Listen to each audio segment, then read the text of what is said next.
Well, in the venerable, immortal words of the movie, Not Another Teen Movie, wham bam, what the F just happened?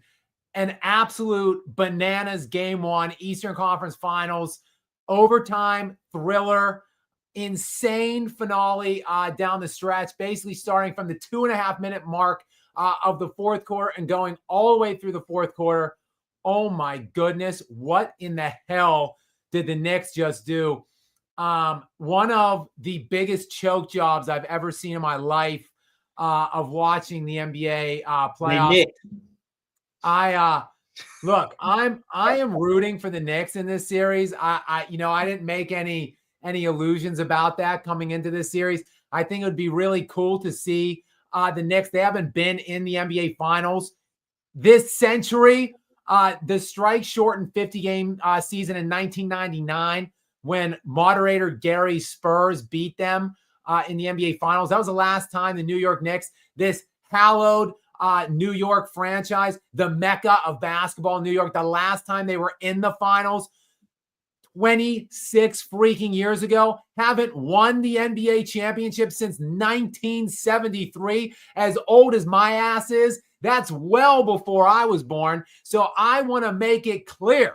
I am rooting for the New York Knicks in this series, but I just wanted to make it clear because I'm about to bury them throughout the next 25 minutes of my open here in this live stream, because what an epic gag that was. Like pants crapping, like poo just streaming down their legs, vomit flowing out of their mouths. I don't know that I've ever seen anything quite like that. This with 2.5 minutes to go in the fourth quarter. That would be 2 minutes and 30 seconds. The score of this basketball game was 119-105. Now, for anyone who's not good at math, I know I'm not, but I got you. I got your back here. That is a 14-point lead with 2 and a hook to go in regulation. What in the absolute hell did the New York Knicks do? Jay, now do you see what I mean when I said when they were up 3-1 to the Celtics? I said I'm not guaranteeing them because of how. Gary, let's not bring the Celtics into play here because they are choke artists in their own right. No, they are. But remember, I said that Knicks always have a habit of choking. Gary, we're not going to do this. We're not going to do this on the heels of this overtime game. I'm not going to inflict or inject all of the New York Knicks' past ineptitudes on this one team. Sorry, I'm just not buying it. This is different personnel, different team, different coaching staff. Damn it, Gary, just let them take their own choke jobs and build their own legacy of choke and gag, which is what they're doing with this absolute legendary pants crap. 14, seriously, these are NBA players. Like, you're hard-pressed to see this in the NCAA tournament when you get, some like substandard Division I, like some sub-division whatever, like fringe Division II team playing and flailing and choking in the final minutes.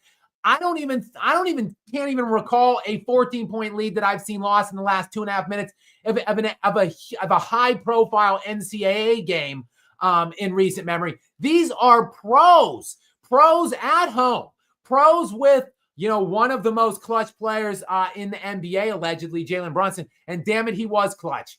He was single-handedly trying to stave off that poo-poo session in overtime. It seemed like Brunson was scoring every single time down the court at will in overtime, trying to save the Knicks from this. This could be absolute series altering. I had the Knicks winning this series in a 7-game classic, which I thought that it would be coming into this series. These are the kinds people just blow off game ones all the time, act like they don't matter. These are the kinds of things that lose you series. Like, you can't necessarily win a series in game one, but you absolutely can lose it. You are at home. You have a 14-point lead with 2.5 minutes. But look, let's get into it. It goes beyond that because Jalen Brunson, this was a tight game, back and forth. The whole game virtually. The Pacers were actually, I think, in control more so than not in the first half. It's a 2-point game, early fourth. Jalen Brunson picks up his 5th foul, goes out of the game. You can sense the Knicks were kind of in trouble at that point, but not so fast because the whole team gets Brunson's back. They respond once Brunson picks up his 5th foul, go on a 14-0 run once Brunson picked up his 5th foul and went to the bench to seize absolute control of this game. I was ready to come on this live stream then. That was like an hour ago. I was ready to come on here and say, like, yo, the Knicks, like, look at this team. Look at this team getting Jalen Brunson's back. Look, this is a real life team. The 14-0 run kind of solidifies that. Really just on schedule for the Knicks to win this series. And again, I thought 7 and get it to their first NBA Finals in 26 years.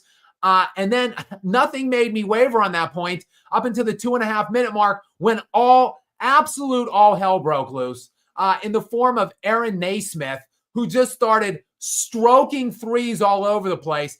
I think he made like 5 threes in the span of like a minute and a half. Like, get the ball out of his hands, New York. Feel free to send doubles at that guy. He was like, literally flames were coming out of his hand. It was like NBA jams. He's on fire. Like, he just could not miss. Go send 2 guys at him. Do something. So he goes ballistic in the last like 2 minutes. And then, oh boy, the missed free throws. Karl Anthony Towns misses one with less than a minute to go. It was like 30 seconds or so. He misses one. And then OG Anunoby missed another one with under 30 seconds to go. Really, that first miss by Cat opened the door, though, because that meant they couldn't really foul after that, and the Pacers tied it accordingly as a result.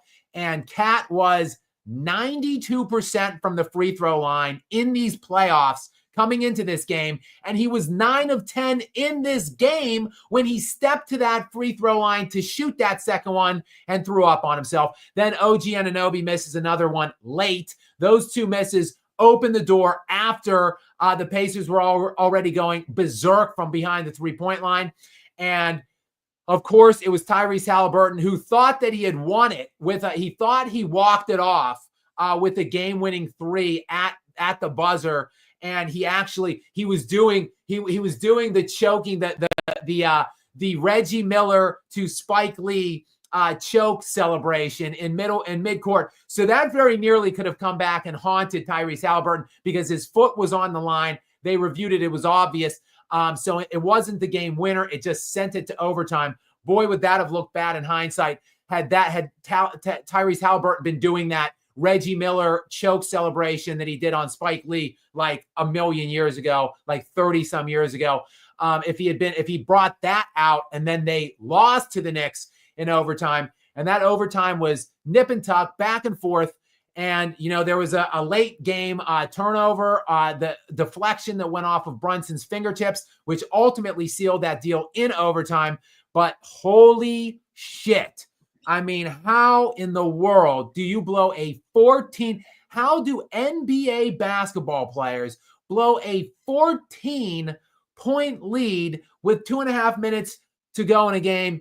I just have no idea. Like, I watched the whole thing. I still don't know exactly how that happened. Again, Aaron Nesmith, the big hero of that game for Indiana. How's 32 points strike you for 9 of 13 from the field, 8 of 9 3-pointers, 8 of 9 from the 3-point line for Nesmith, 30 for him. He averaged 12. He's a 9-point per game career scorer. He averaged 12 points per game this season, 30.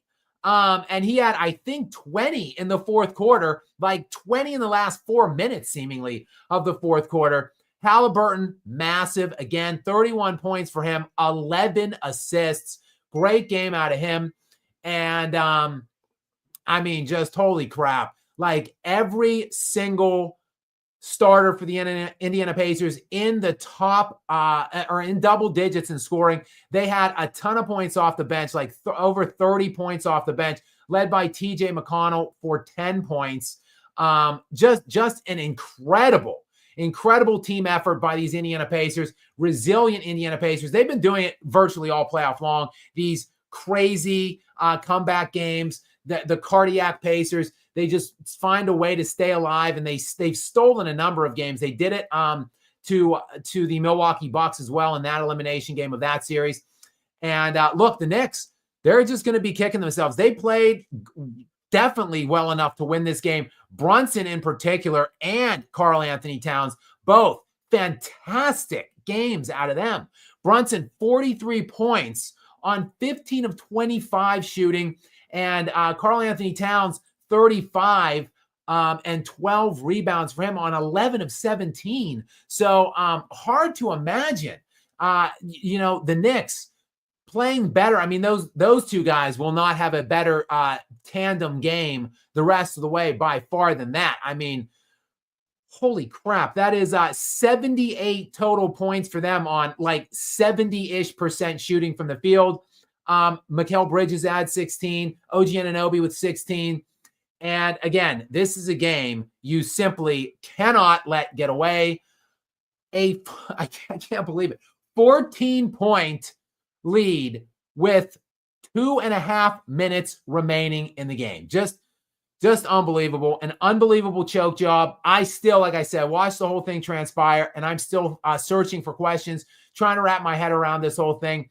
And I'm sure the Knicks will certainly be looking for answers as well, probably all offseason long, because like I said, this is the kind of game right here that loses you series early on in the series. You can't, I'm a firm believer, you can't lose a series in game one. I'm sorry, you can't win a series in game one, but you most certainly can lose it. And I think maybe the Knicks at home, 4.5-point favorites, blowing a 14-point lead with 2.5 minutes to go. And yet still a reprieve from the basketball gods as Tyrese Haliburton looked like he had knifed a 3-point game winner on them at regulation. But his foot was on the line, hearkening back to that Milwaukee-Brooklyn series years ago when Giannis went on to win the NBA championship, whatever it was, 2021-ish, 2021, 2022. And it looked like KD had won one of those games, but his toe was just over the line. And then that game went into overtime, and Giannis won that game, and the Bucks won that game, and it ultimately propelled them to winning that series. And it didn't go that way here. Like, Haliburton's foot was on the line as well, but the Knicks just could not recover in overtime. It was a winnable game for them in overtime, but the Pacers just made the winning plays, and here we are. Here we are. The Indiana Pacers are up 1-0 in the Eastern Conference Finals, and the Knicks, this is just absolutely a devastating loss. I'm interested. I'm just curious to see how the Knicks can rebound from this, get their psyche right, their mentality where it has to be moving into game two, which is coming up quickly. They have only one day off to regroup from this.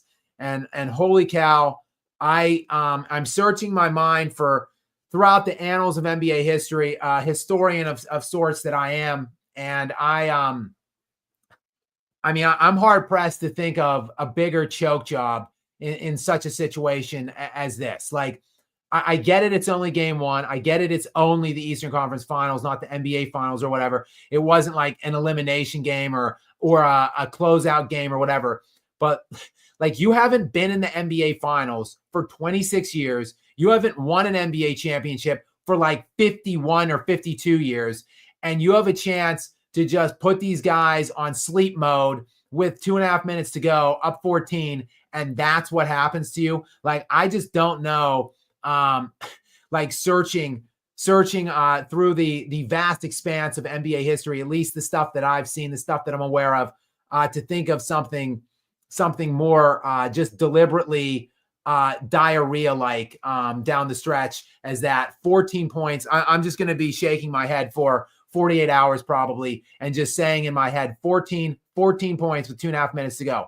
14 points with 2.5 minutes to go for an NBA team. Like, literally all you have to do is make inbound passes. Don't turn your inbound passes over and just make free throws. Like, that's literally it. If you just dribble the clock out and take shot clock violations for the last 2.5 minutes while not turning anything over and just making your free throws, you can't lose. You can't lose that game. Like, literally, that game was unlosable with 2.5 minutes to go. Only the Knicks have found a way, in my mind. I'm going to have to get on the whatever. I'm going to have to get on in the research. I'm going to have to crack up the interwebs later on when I end this live stream, and I'm working on a video, and I'm going to have to elicit some kind of some research. I don't know what's that? Gary? What's that research?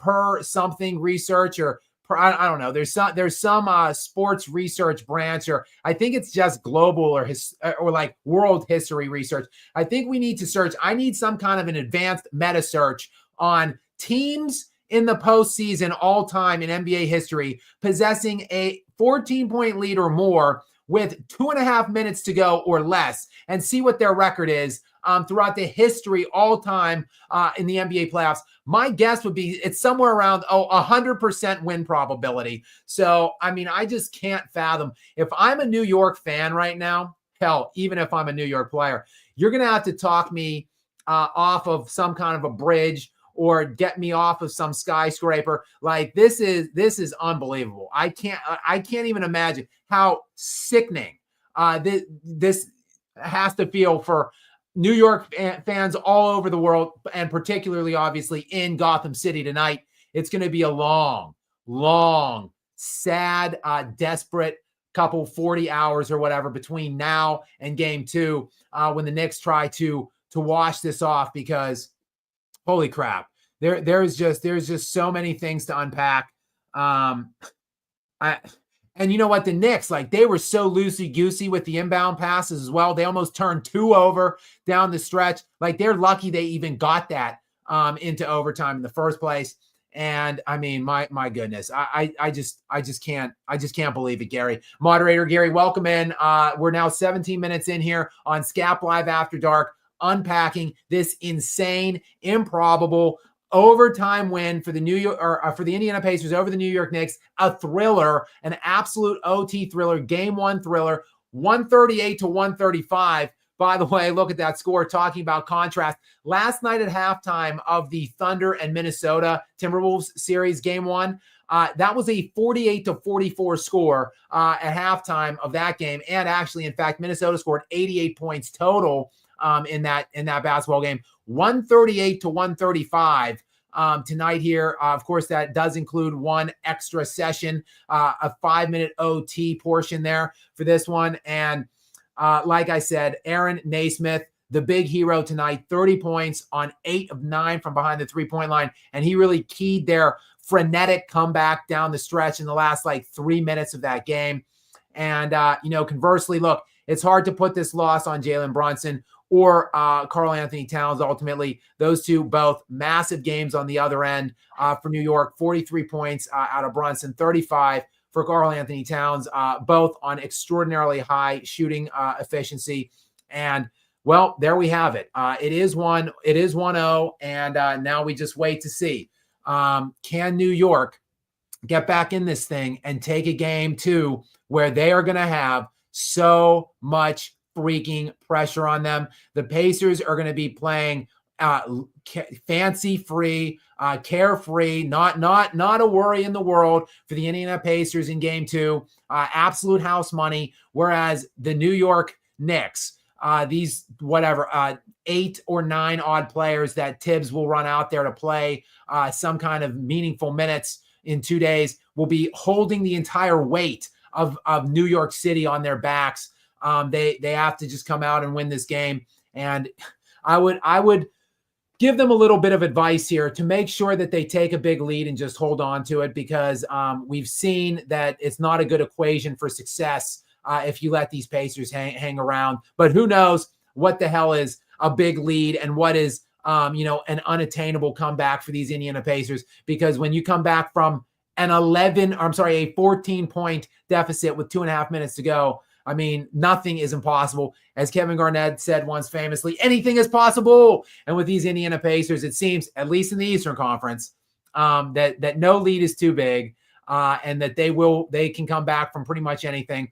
The irony in it, of course, is that the Knicks came back from many 20-point deficits in a row in games 1 and 2 of last series, the semis against the Boston Celtics. So go figure. They're the comeback kids last series. Now they're the diarrhea kids in this series because I just still can't even fathom that. I can't wrap my head around it, Gary. But one thing I am not doing is just throwing my hands in the air and saying, well, same old Knicks, like same old sorry Knicks. Like this is a different team to me, different coaching staff.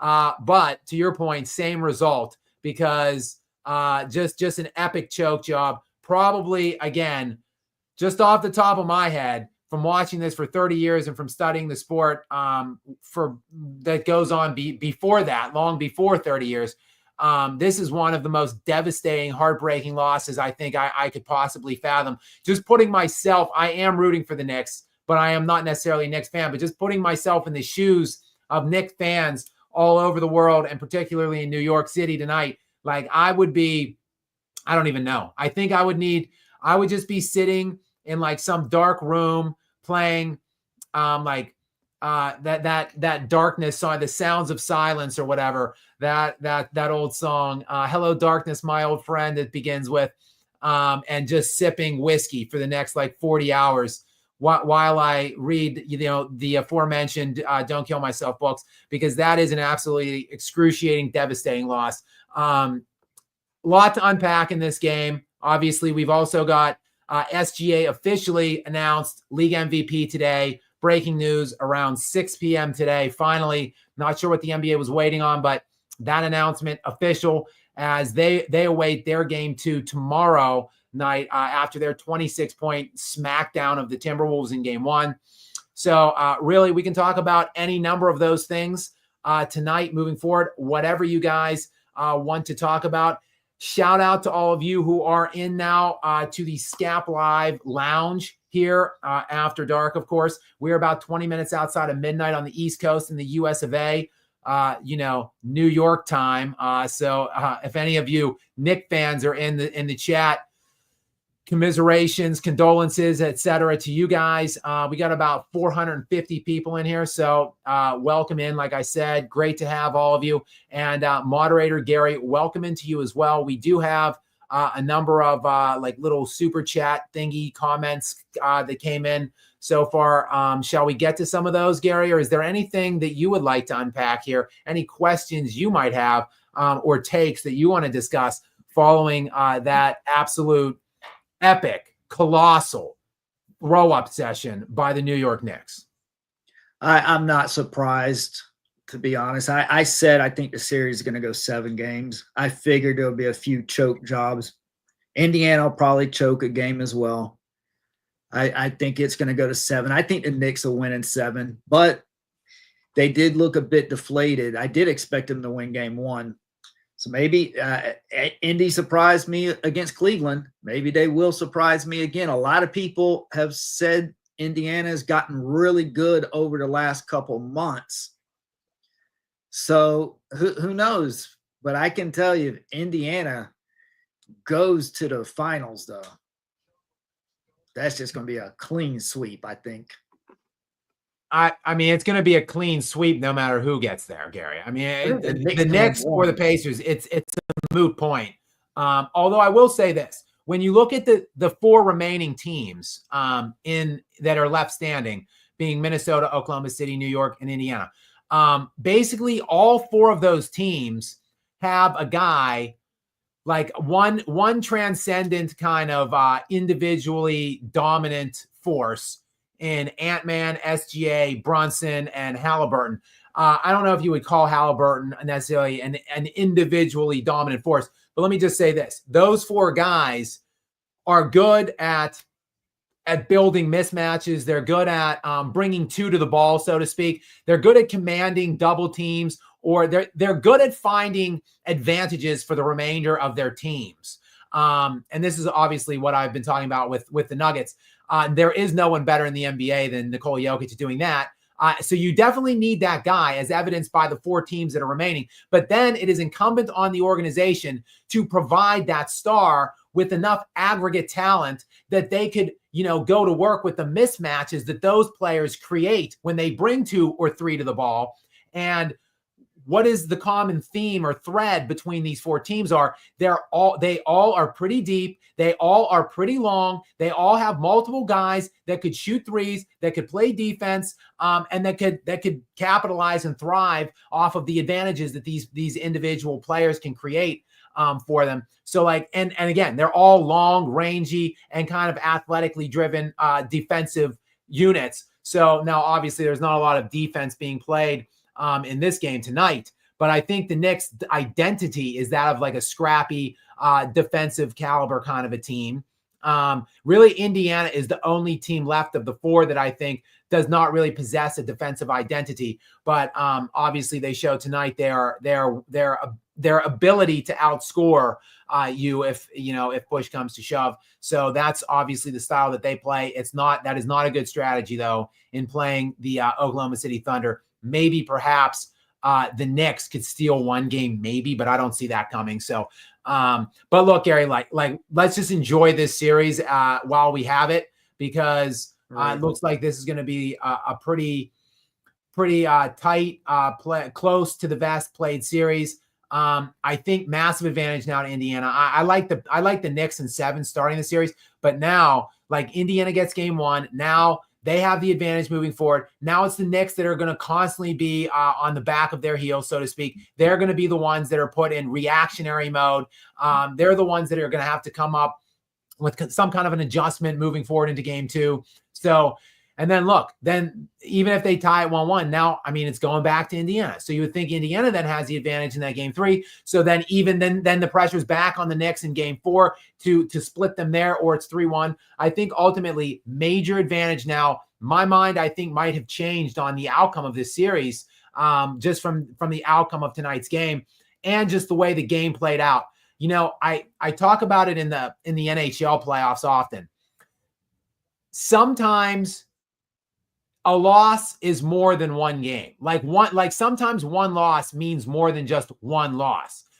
Typically in the NHL playoffs, you see these classic like 3 overtime games, these just battles of attrition where you know damn well whoever loses that game, like when you go into like a 3rd overtime in the NHL playoffs, like whoever loses that game, like the next, it's just such a letdown, such like a soul crusher that you know that there's gonna just be an inherent hangover moving on into the next game.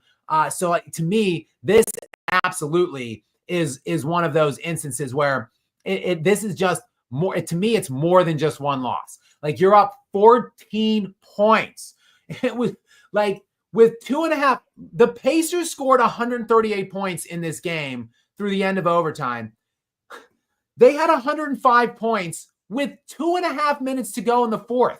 So like the Pacers scored whatever, 33 in like 7.5 minutes in the last 7 minutes of this game against a team, like I said, in the Knicks, who's like a defensive identity, or at least they strive to be. So I think this is more than one loss. I think this is the kind of thing where, again, there's just such a push for people to say, oh, you're overreacting. Oh, it's only one game. Oh, it's still just game 1. It's still a long series. Oh, the Knicks are still going to come back and win this. Yeah, but I think I think it's too much of a push to diminish or dismiss these kind of outcomes. Like these are crushing outcomes. When you have this kind, like this is locked up, it's in the bank, it's booked. They won the game. It's 1-0 New York, and then it's not. Like it's just an absolute crushing loss for them, and honestly a historically unprecedented loss in terms of the amount that they had the lead by with 2.5 minutes to go. Again, just do nothing. Like, don't take a shot. Just advance the ball to half court, pass it around, take shot clock violations. Don't even attempt shots. Just commit dead ball turnovers with shot clock violations for every single possession down the stretch. And then make your inbounds passes, get fouled, and make your free throws. It shouldn't be that hard for an NBA team. I equate this, Gary, to the one of the most famous comebacks / choke jobs on the other end in NFL history in the Super Bowl. That famous 28-3 comeback by Tom Brady and the New England Patriots. Like, whenever there was just an amazing pass made by Matt Ryan to Julio Jones down the sidelines, and he caught it like on maybe like the 25-ish yard line. Right. And there was just few minutes left in the game, and Atlanta was up by a score. Like, if they literally just took 3 knees and then kicked a field goal, they were going to win the Super Bowl. But there was negative plays involved. When you are up, when you have such an overwhelming advantage and lead, like you simply can't lose. You have to allow the other team to beat you. You have to make it possible for them to come back. Like the Indiana Pacers, with 2.5 minutes to go in that basketball game, it was impossible that they could win the game. The only possibility was that the New York Knicks could lose the game. And so they did. They went right into diarrhea mode. They activated diarrhea meltdown mode. And there you have it. The net result is an overtime game thriller for the ages here, 138-135, and a 1-0 series lead now for the Indiana Pacers. And again, it's just going to come quickly at New York. They have 1 day off, and then it's back to work. So they're going to have to find a way to overcome the mental hurdles of throwing away this game now. I know I would be, if I was in that locker room, it would be hard pressed for me to find a way to get over that. But that's what these guys are paid for. And Jalen Brunson, one of the best in the business, one of the most mentally tough players in today's NBA, I think. And, I really do respect Thibodeau, but we'll see. These things seem to happen around him. He gets some criticisms throughout the course of his career. That he's going to have to wear this as well. He made some questionable coaching decisions down the way. And last thing I want to say, Gary, before we turn this over to some questions and comments, we have a number of super chats here at this point that we can address and get into. But not in love with the officiating down the stretch. Not that I'm saying there were missed calls necessarily, though there were a couple. Obi Toppin, for one, he got fouled. He got a dunk. It was, I believe it was in overtime.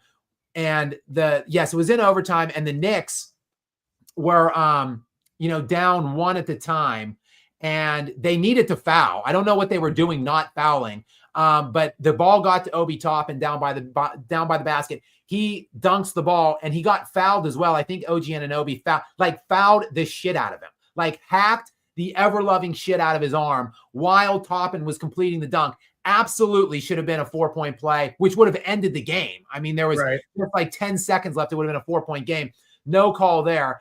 So I'm not saying there weren't bad calls, because there were. No, the thing I am discussing right now, though, in terms of me not being in love with the officiating, is there were 2 like insanely long stoppages in this game. One particularly towards the end of regulation, I think, where there was a block on, I believe it was OG Anunoby, I want to say. There are so many things that happened in this game. I'm struggling to remember. I'm pretty certain that it was Pascal Siakam blocked OG Anunoby on a bang play underneath the basket with just like seconds to go in regulation. And at the time, it was a 5-point game. I think it was like 25 seconds left. It was a 5-point game. Jalen Brunson had a kind of a bad pass underneath to OG Anunoby. He fumbled it, regained it, went up for a shot. Pascal Siakam blocked him. It was called a foul on the floor, but upon review, it was pretty obvious, I thought, that Siakam got the ball first, then on the follow-through got the wrist. In my estimation, it should have been a turnover. The call should have been turned over, which ultimately it was. But there was a legitimate 7-minute stoppage in real time to sort that out. 7 minutes. Like, what are you looking at? If the call I think it was not a foul, but the call on the court was a foul.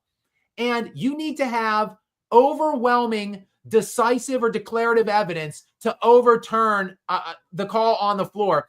And if you're looking at that for 7 minutes, It must not be like overwhelming evidence to overturn. So probably the call should have stood. Instead, they come back after 7 minutes and turn it over. Then there was another, the off Brunson's fingertip thing that they took way too long. There should be someone in the league offices in New York, coincidentally, that just literally is like hardwired into the ear of the lead official and said, look, don't stop. That's clearly off Brunson's fingertips. It's changed the call. It's Indiana ball. Like, why we need 3, 4, 5 minutes to review that play is beyond me. These are in really tight last second kind of opportunities in these games where we're taking 5, 6, 7 minute stoppages. It's just inexcusable to me. It really it is harmful to the overall flow and enjoyment of the game. So I just wanted to add that in too. But okay, let me take a deep breath here. Let me get a sip of my water. We still welcome into all of you if you are just joining us. We've got about, again, 450 people in here as we tick ever so closer to the midnight hour here on the East Coast in the US of A. Again, we're just unpacking this crazy overtime thriller in game 1 of the Eastern Conference Finals. 138-135, Indiana with a ferocious comeback down the stretch, overcoming a 14-point deficit with 2.5 minutes to go in the fourth. Again, I'm going to be saying that for like 48 hours over and over in my head. 14 points, 2.5 minutes. How does this happen? Never before have I seen this in NBA history. But Gary, let's go to the super chat area here. Let's get to the sponsor area in the lounge and address some of these questions, and let me take a deep breath and have you read some of these for us. Welcome in Adam Francisco, and thank you for sponsoring us here at the lounge. Was that one of the worst collapses you've ever seen?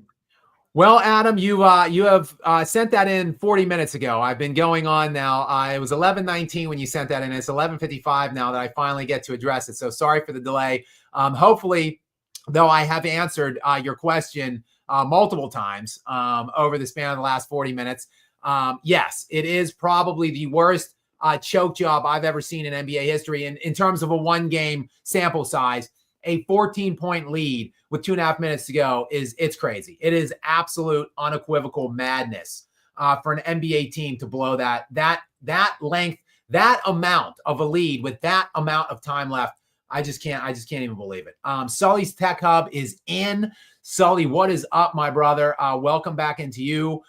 Thank you again for your continued support of us here in the SKAP Lounge area. Gary, what does Sully have for us tonight? Scappy boy, I got to go watch the highlights.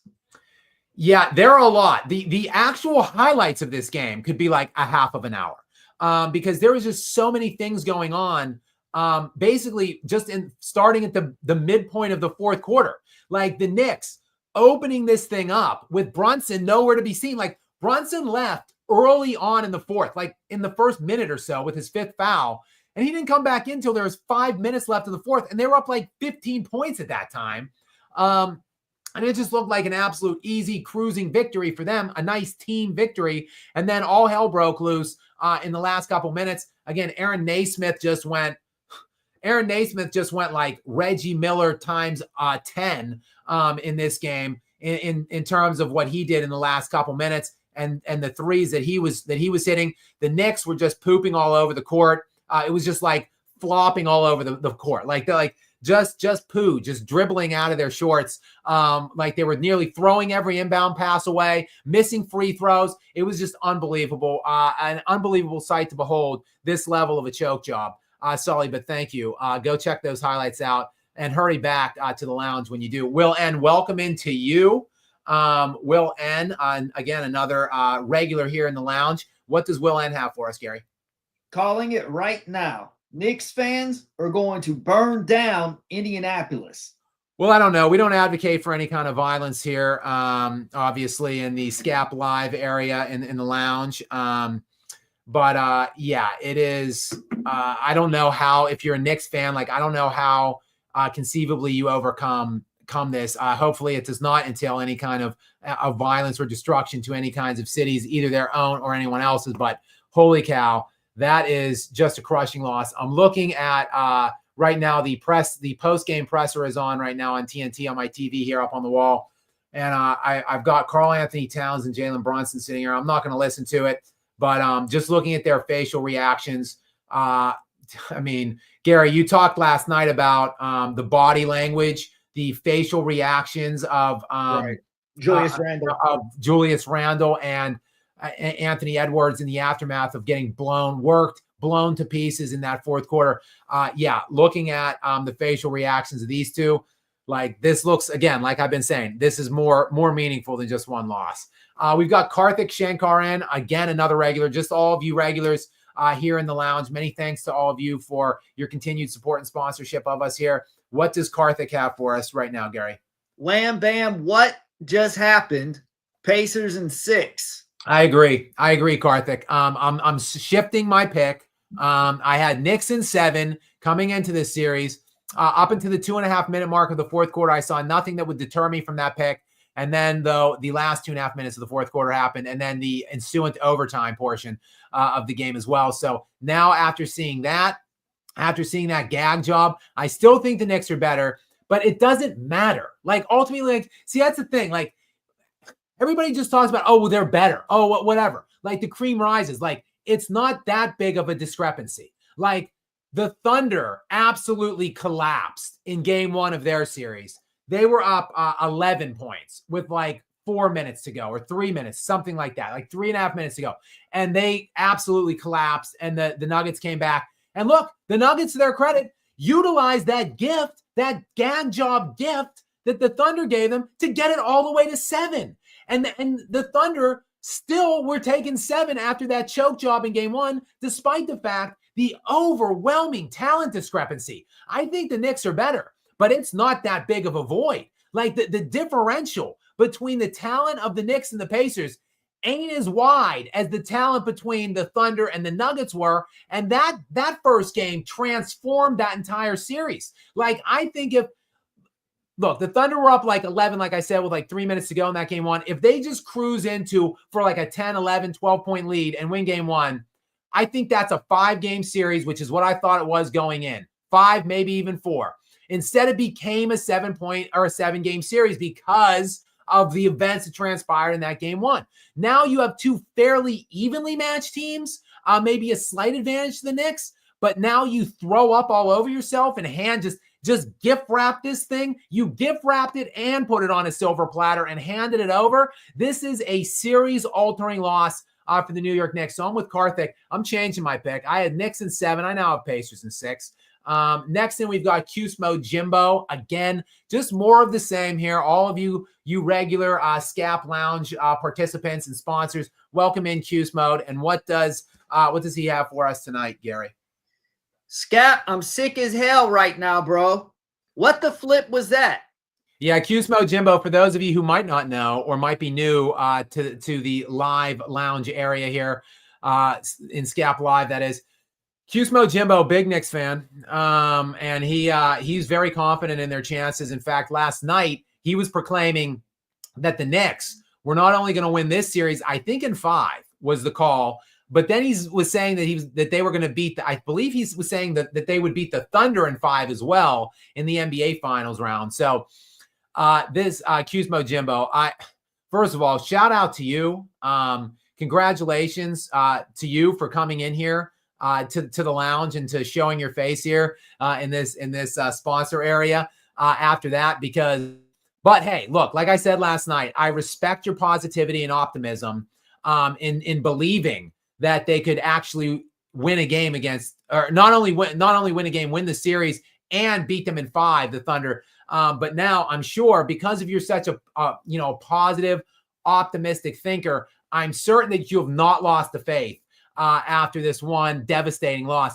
I know for me, who lives my life in a shell of negativity, in just a state of utter and sheer hopelessness, I know for me, like, not only would I be already like lamenting this series as being over, I would essentially just stop maybe even paying attention or watching it for the rest of the way, because I would be so utterly convinced that it's over.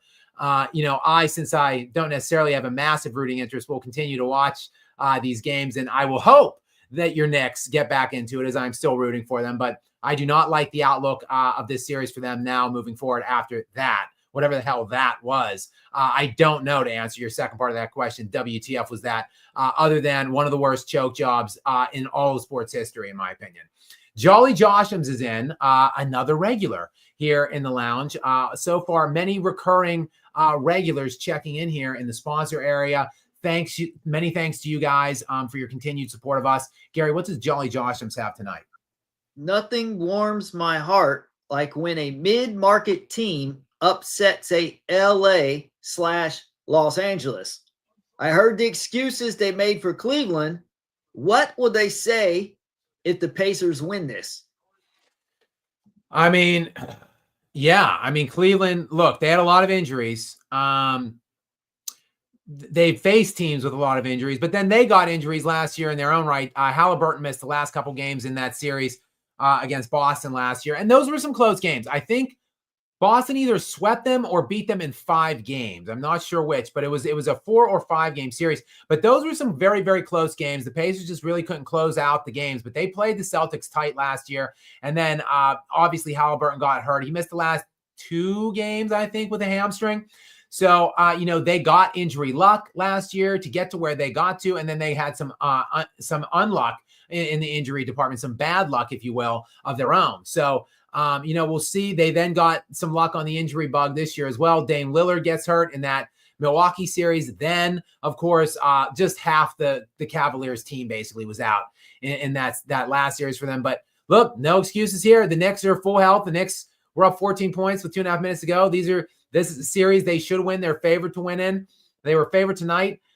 Indiana just look, they're getting some breaks, but they're capitalizing on it. All credit to them. Shout out to them. Tip of the hat to them. Credit to them for taking advantage of the opportunities that have come their way. And it looks like they just might be taking advantage of those opportunities all the way to the NBA Finals. Jolly Joshams, thanks again to you, and welcome into R. Chesser, yet again, another regular here in the lounge. Welcome in. Thank you for being here, R. Chesser. Gary, what does R. Chesser have for us tonight? How do you think Two-Raw feels Joker didn't win MVP? I know these names. I know I've been on some of these YouTubers channels like once or twice or whatever. I say it all the time. I don't really pay attention to other YouTube channels. Typically, I don't really watch other YouTube channels. I know there are a lot of Jokic haters out there. I think Two-Raw is one of them, I want to say. And I'm sure he's quite happy that Jokic didn't win the MVP. We knew he wasn't going to. Basically, we knew when the season started he wasn't going to. We didn't know who would win it. We just knew Jokic wouldn't. The writers already went in with a clear mandate at the beginning of the year.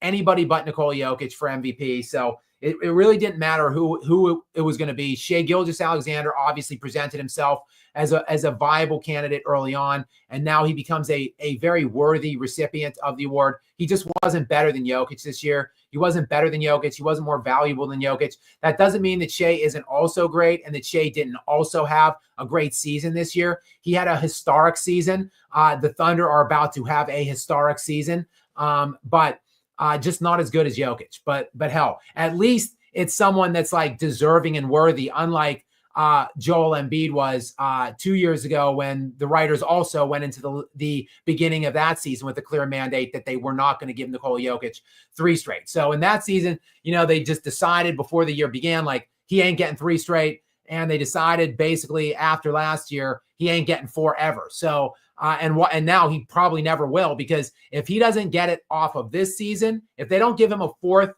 league MVP from doing what he did this year, he never will get that 4th league MVP. So they've made their mind up. I think Shai now, I did a video on this, just a quick reaction to it, like 6.5 minute video right before I came on here, or about 2 hours before I came on here. And it's, of course, Nikola Jokic is tied into it. But I speculate at the end of that video that the Shai era has now begun. I think Shai will now win 3 or 4 league MVPs moving forward. So this is the first of like 3 or 4 for him, in my estimation. And I think the Thunder, as we were talking about last night, we're going to win like 3 or 4 championships. So Shai will be, he's going to be regarded as a historical great player, whether I believe in that or not. See, people, because I say things in videos or because I make these grand declarations, people think like I believe them or think that I endorse them or think that I'm, supporting that or that message. I'm not. I'm the one just telling you guys how it is or how I foresee it is going to be. Like, I don't think Shai Gilgeous-Alexander will ever get to a point where I personally think that he's a top 10 player of all time. But I'm telling you right now, this team is configured to win 65 to 70 games every season for the next 5 years. They're configured to dominate the playoffs every season for the next 5 years. And Shai is going to be averaging 30 points per game for the next 5 years. So do the math. A team that wins 65 to 70 is the 1 seed in the NBA playoffs every year with a guy scoring 30 per game on it. He's going to win multiple MVPs. And if they're going to dominate the playoffs like they are right now, so if at the end of the day, he gets to 3 or 4 league MVPs and 3 or 4 NBA championships, when you add that up, many people will have him as a consensus top 10 all-time player, maybe even top 5. Now, do I believe that he will be that in reality or actuality? No. But I'm just telling you, when you look at the raw resume and accomplishments, you can just stack those things up, compare them in an A-B blind resume case against other guys that are in the top 10, and you can start building that case. So it just is what it is. I think we've begun that now, and this is the start of it this year. So thank you, Art Chester, for getting me on that. I'm sure many people will have more comments on that moving forward. We've got Dylan Davis in. Again, another regular. Welcome back in to the lounge here, Dylan Davis. And what does Dylan have, Gary, for us? SKAP, I think the Pacers are officially a threat. You're damn right they are. ... ellipses in the Eastern Conference. They're not a threat to anything other than to need to be cleaned off of Oklahoma City's boots in the next round because that's going to be an absolute stomp job in the NBA Finals. But they are certainly a threat to get into the NBA Finals. In fact, I think they're the favorites now. Going into tonight, I think Vegas favored the Knicks. I think general consensus favored the Knicks. I favored the Knicks. And I've seen enough after game one. I'm ready to reverse that trend of thought right now. And I'm ready to install, at least in my book, as the Indiana Pacers, the favorite to get out of the Eastern Conference. But thank you, Dylan. And welcome in next to Art Chester again. Welcome back in, who was already in the lounge area tonight. Thank you, Art Chester, for coming back in and for sponsoring us. Gary, what does Art Chester have on this installment of a comment for us? Choke sign by Haliburton is good after that W tonight. Yes, although it wasn't a win, he thought that he had backed it out. So it was a 2-point game when they got the ball and they're pushing it up the court. Haliburton is dancing around much like he did in that in that Milwaukee, that game-winning series clinching shot against Milwaukee when he rebounded his own miss. He drove into about that little mid-elbow area and then backed it out abruptly and shot the three. It trickled around, kind of reminiscent of that Kawhi Leonard shot, which sunk the 76ers that year when Joel Embiid left in tears and the Raptors went on to win the NBA championship. The ball trickling, bouncing around, drops in, and Haliburton then does the choke symbol that Reggie Miller made famous 30 years ago in the direction of Spike Lee. And it actually was just a 2. Haliburton was thinking he got his feet set behind the line. He didn't. His toe was on the line. Again, reminiscent to another game, the Giannis Durant series where Durant's toe was just over the line. Both of those games, that Bucks Nets game and this game, both went into overtime. Giannis took the reprieve, won that game in overtime. Brunson was brilliant in overtime. Not enough, though. The Pacers come storming all the way back. So, yes, I do. It was a nice little celebration by Haliburton, but it was actually just for the tie. So, luckily, that did not come back to blow up in his face in overtime. Will N is back in. Will N, welcome back into you. And thanks for being here. Gary, go ahead and read this one for us. I feel bad for the Pacers fans getting out of Madison Square Garden tonight, LOL. They need to get an Uber ride. Yeah, I would if I were a Pacers fan after that game and I was in the Garden, I would essentially just throw away I would just take my jersey off and just throw it away or whatever, my shirt. Hopefully they have some kind of an undershirt situation going on. Or I would, maybe go past the Knicks memorabilia gift shop in the Garden on my way out and just grab something to throw over for my own general safety and well-being. Certainly, I would be keeping my mouth shut if I were a Pacers fan tonight on the streets of Gotham. Best of luck and wishes to you guys as you trickle out into the night after that one. And congratulations on just a stunning win. I'm sure you guys are feeling good. So let's just make sure you all get home safely after that one for sure. Lester's Banana, another reg, is come back in. And Lester's Banana, not surprisingly, is obsessed with bananas and particularly me eating them on a live stream. He wanted me to eat a banana in Game 7, in the aftermath of Game 7, if the Nuggets somehow pulled a miracle and upset the Thunder, which I agree to. So he has another banana proposition for me here. Gary, go ahead and read that from Lester. If the Pacers win, SKAP eats 2 bananas on stream. Lester, I'll do one, Lester, for you. I will eat one small banana on the live stream. I'm not doing 2, Lester, because I talk a lot on these things. I don't want my talking or my whatever. I don't want to stall the live stream too long in silence while I eat 2 bananas. But if the Pacers win, I don't even know why. I'm not really even rooting for the Pacers. You just want to see me eat a damn banana on a live stream. So I will accommodate. I will eat a single banana on a live stream for you if the Pacers win the series. You got it. Next up is Will N is in here. Will N, welcome in. And thank you for, again, coming back in tonight and sponsoring us again here on the SKAP Lounge area. What, Gary, does Will N have for us this time? LOL. It will end up like the Celtics Heat series a few years back and go to 7 for the sake of ad revenue.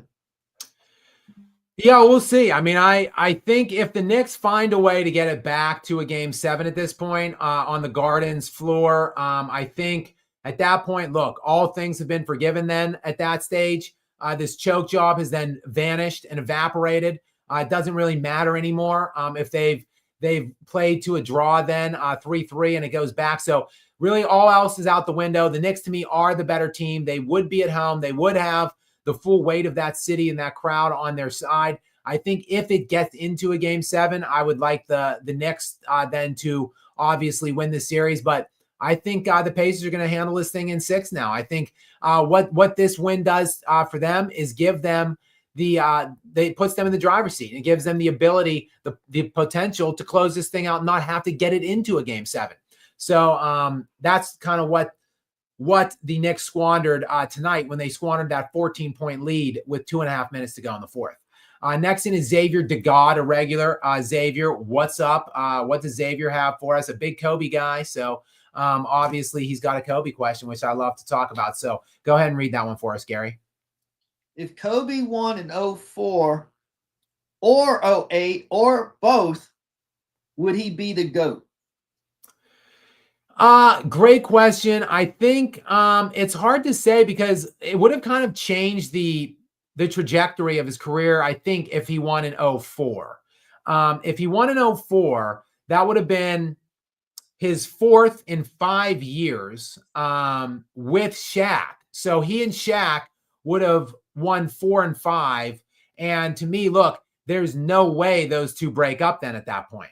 So if they go on to win that one and they're now 4-time champions in 5 seasons, I think there's no way you cannot bring it back then the next year. So that kind of changes the whole trajectory of Kobe's career. It changes that 35-point per game season. The MVP year he got, obviously the 2 Gasol championships. Maybe if they win that one in 04, he goes on to play the rest of Shaq's career with him. So Shaq, played 4 or 5 more years after that 04 season. I'm not sure exactly when Shaq retired. Might have been even more like 2010. Let me see exactly when Shaquille O'Neal retired, what year. He played for many more seasons. It was 2010, 2011 was his last year. So, yeah, Shaq actually played, 7 more seasons after that. So, I think ultimately Kobe, he might have played those last 6 or 7 years with Kobe. Now, Kobe obviously would have taken over and become the number one guy at some point in there. And who knows how many more he might have won, but this is pure speculation. So I think really I would be looking more at that 08.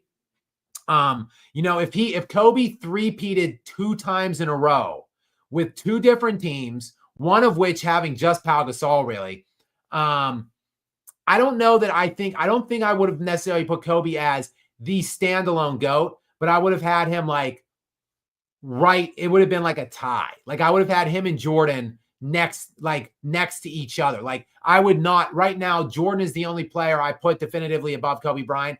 There would be nobody above Kobe Bryant if he got a second three-peat and had Pau Gasol on that second three-peat. It would be Kobe and Jordan and then everybody else beneath those two. If Kobe somehow squeaked a fourth out somewhere along the line, then, if they got Chris Paul and he got a fourth, or if he not ruptured the Achilles and he got a fourth or whatever,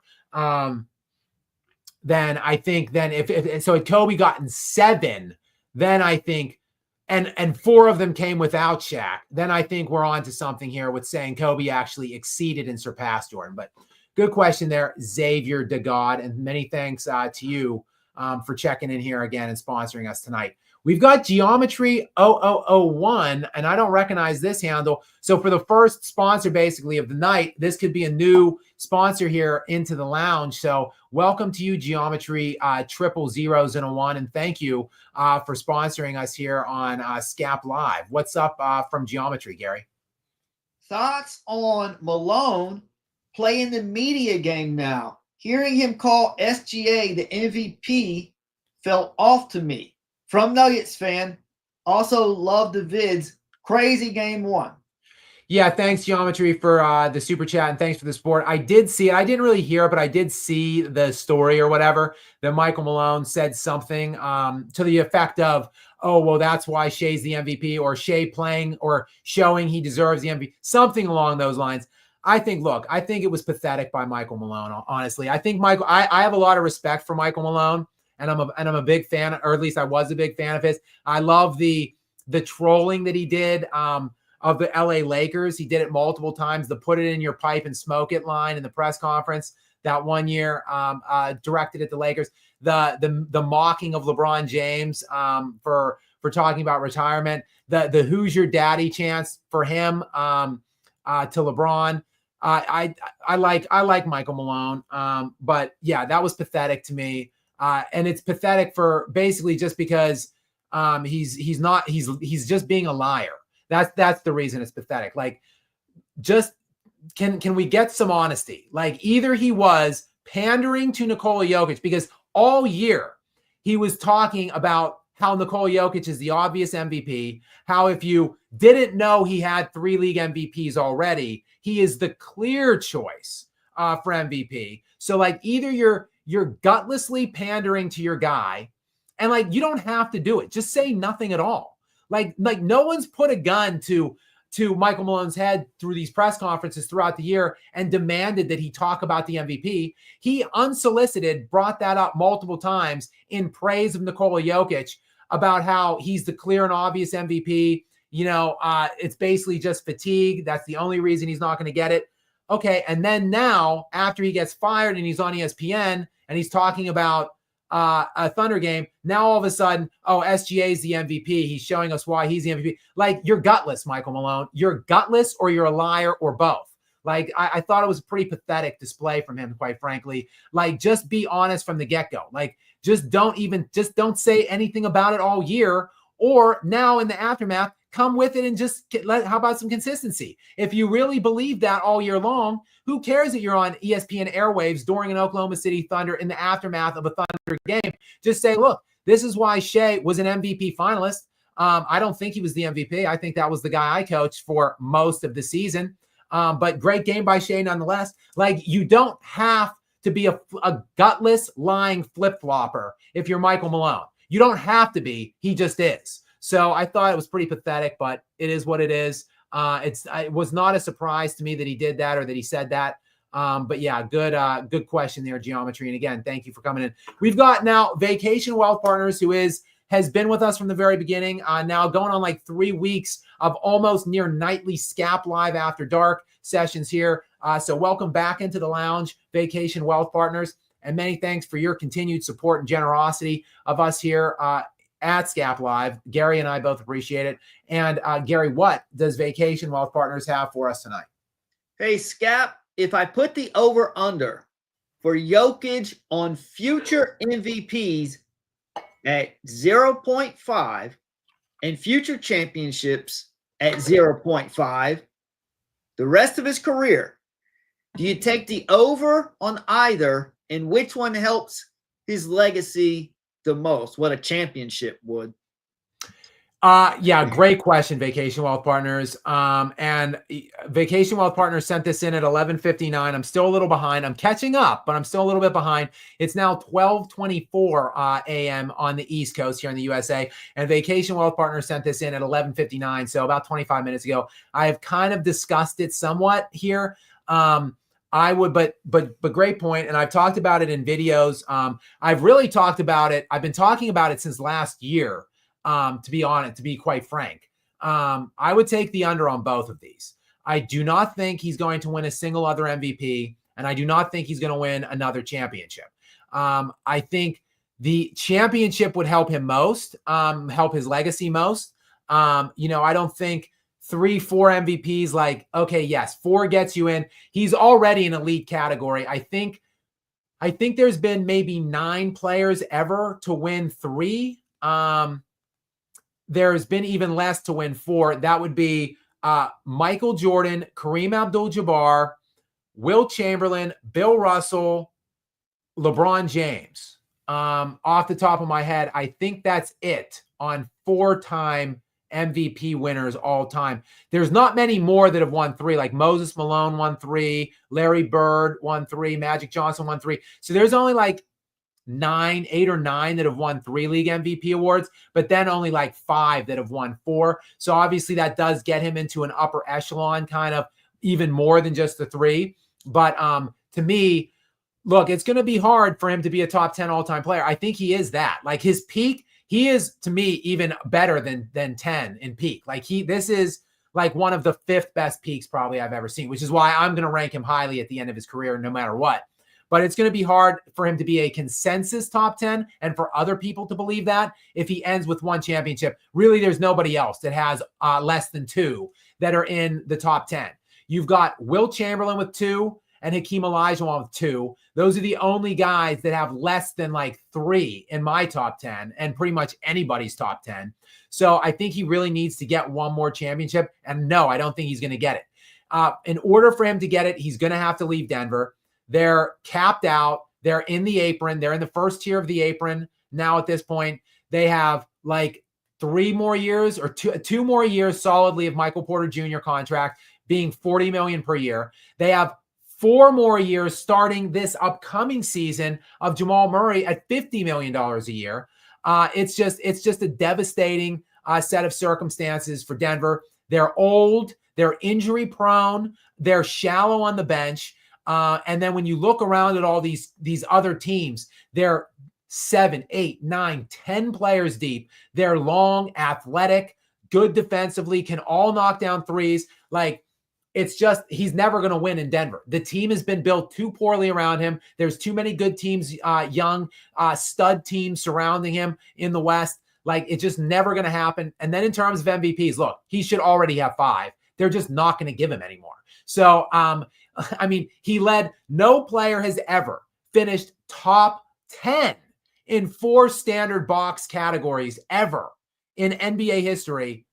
He finished top 3 in 4 while averaging a 29-point triple-double on absurd efficiency splits. He had the 2nd highest BPM in NBA history, second to only his own in 2022, and he didn't get it on a team that would have won realistically 25 games without him. So, like, if he didn't get it this year, he's never getting another one. And like I said, if he leaves Denver, he'll get another championship. That's the only way, though. He's going to have to leave Denver to do it, and I don't see any way he leaves Denver. I think he'll re-sign. I think the extension on the table this year is some preposterous, like 3-year, $200 million extension of some sort, like 70+ million annually. He's probably going to sign that in the offseason. That'll take him to his age 34 season with a principal core of Michael Porter Jr. and Jamal Murray. I think, look, it's easy to say, like, blow it up. Like, if it were me, I'd be sitting back if I came in as the new Denver Nuggets general manager, whoever that might be, whenever they find him and hire him, or her, I guess. I would sit back and say, like, yo, I want Gordon, I want Brown, and I want Jokic. I want to get rid of literally everything else. Easier said than done. Who wants Jamal Murray at $200 million? Like, guaranteed. Who wants Michael Porter Jr. for 2 more years at $80 million guaranteed? Like, nobody wants these players. Like, it's going to be hard to upgrade. So not only are you trying to trade them, you're also saying, like, hey, give me better players than these guys. Like, these players aren't that good. If it were me, I would be looking to trade both of those guys for like 2 just like 8 or 9 point per game role players on some team that are like athletic and like 6'9" that could kind of shoot threes maybe. That's pretty much what I would want. Like, just give me Jokic and give me 4 lengthy defensive 3-point shooters that can do nothing else. And the 3-point shooting is obviously not even necessarily needed. Just give me 4 really long, good defensive players that could score like 8 points. I would trade Michael Porter Jr. and Jamal Murray for 4 of them in a heartbeat, and they would be exponentially better off than what they are right now. It just doesn't make any sense the way they built this. So, it just is what it is. Great question though, Vacation Wealth Partners. I do want to just jump ahead here real quick. I will come back. We do have a couple more, but I see a very generous donation from one of our, again, a continuing sponsor here in the lounge. And I just want to make sure that HP Luna is around for this question. Gary, go ahead and read the question from HP Luna. Where is your adorable mascot?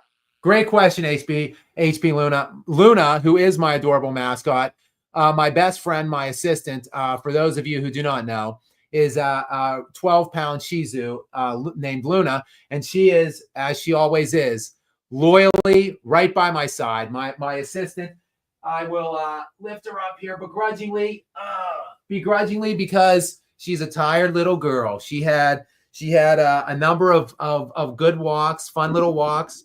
Hello, everybody out there in YouTube land, and welcome in to SKAP Live After Dark. This is Luna. I, of course, am your host, SKAP.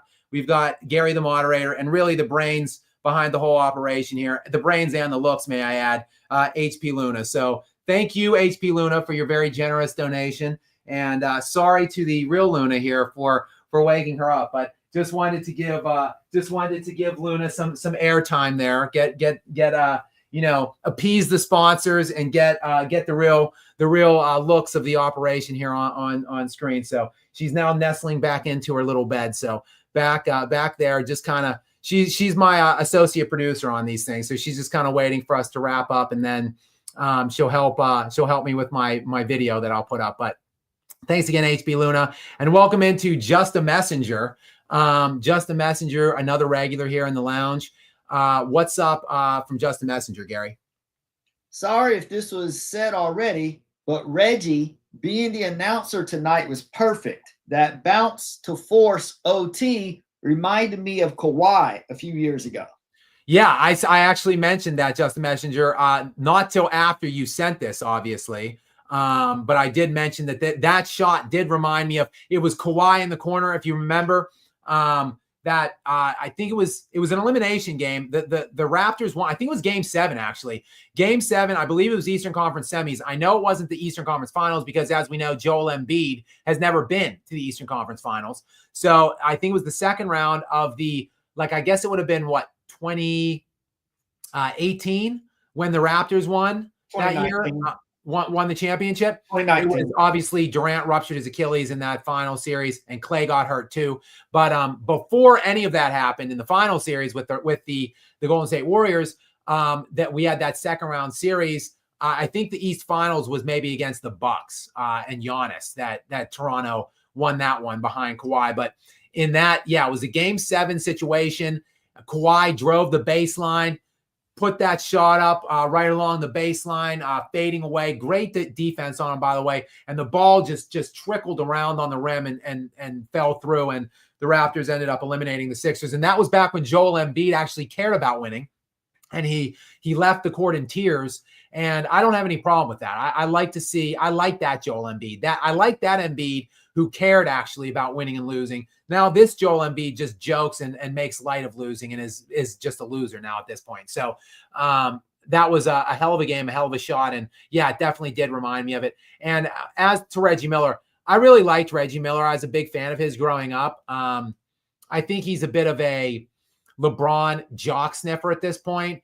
So I'm not really that big of a fan of Reggie Miller now. I think he disgraces himself and really just dishonors his legacy actually in the NBA by the prolific bootlicking that he does for LeBron James. But still, it was apropos that he was on hand tonight in the Garden to call that. So good point. We've got Mark Law in. Mark Law, who is on the channel a lot. I notice a lot of comments coming my way from him on my regular videos. So many thanks to you, Mark. And now Mark is into the lounge. So Gary, what does Mark have for us tonight in the SKAP Live Lounge? Rick Carlisle deserves credit. He got fired for losing to Kawhi twice. The only time Dallas went all the way, Kawhi was injured. Luka is 1-2 versus Kawhi.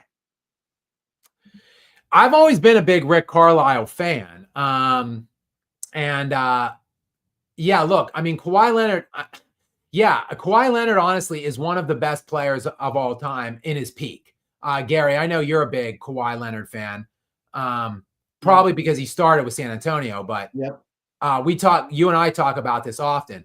Kawhi, when he's actually healthy, is probably one of the handfuls of like 10 to 15 best peaks in terms of, look, this guy will give you 30 per game. Like on that Toronto run in the finals that year, he averaged like 35 and 5 for the postseason run. It's very rare to average 30 points per game and win an NBA championship. So to average 30 per game in the playoffs and win a championship doing it is very rare.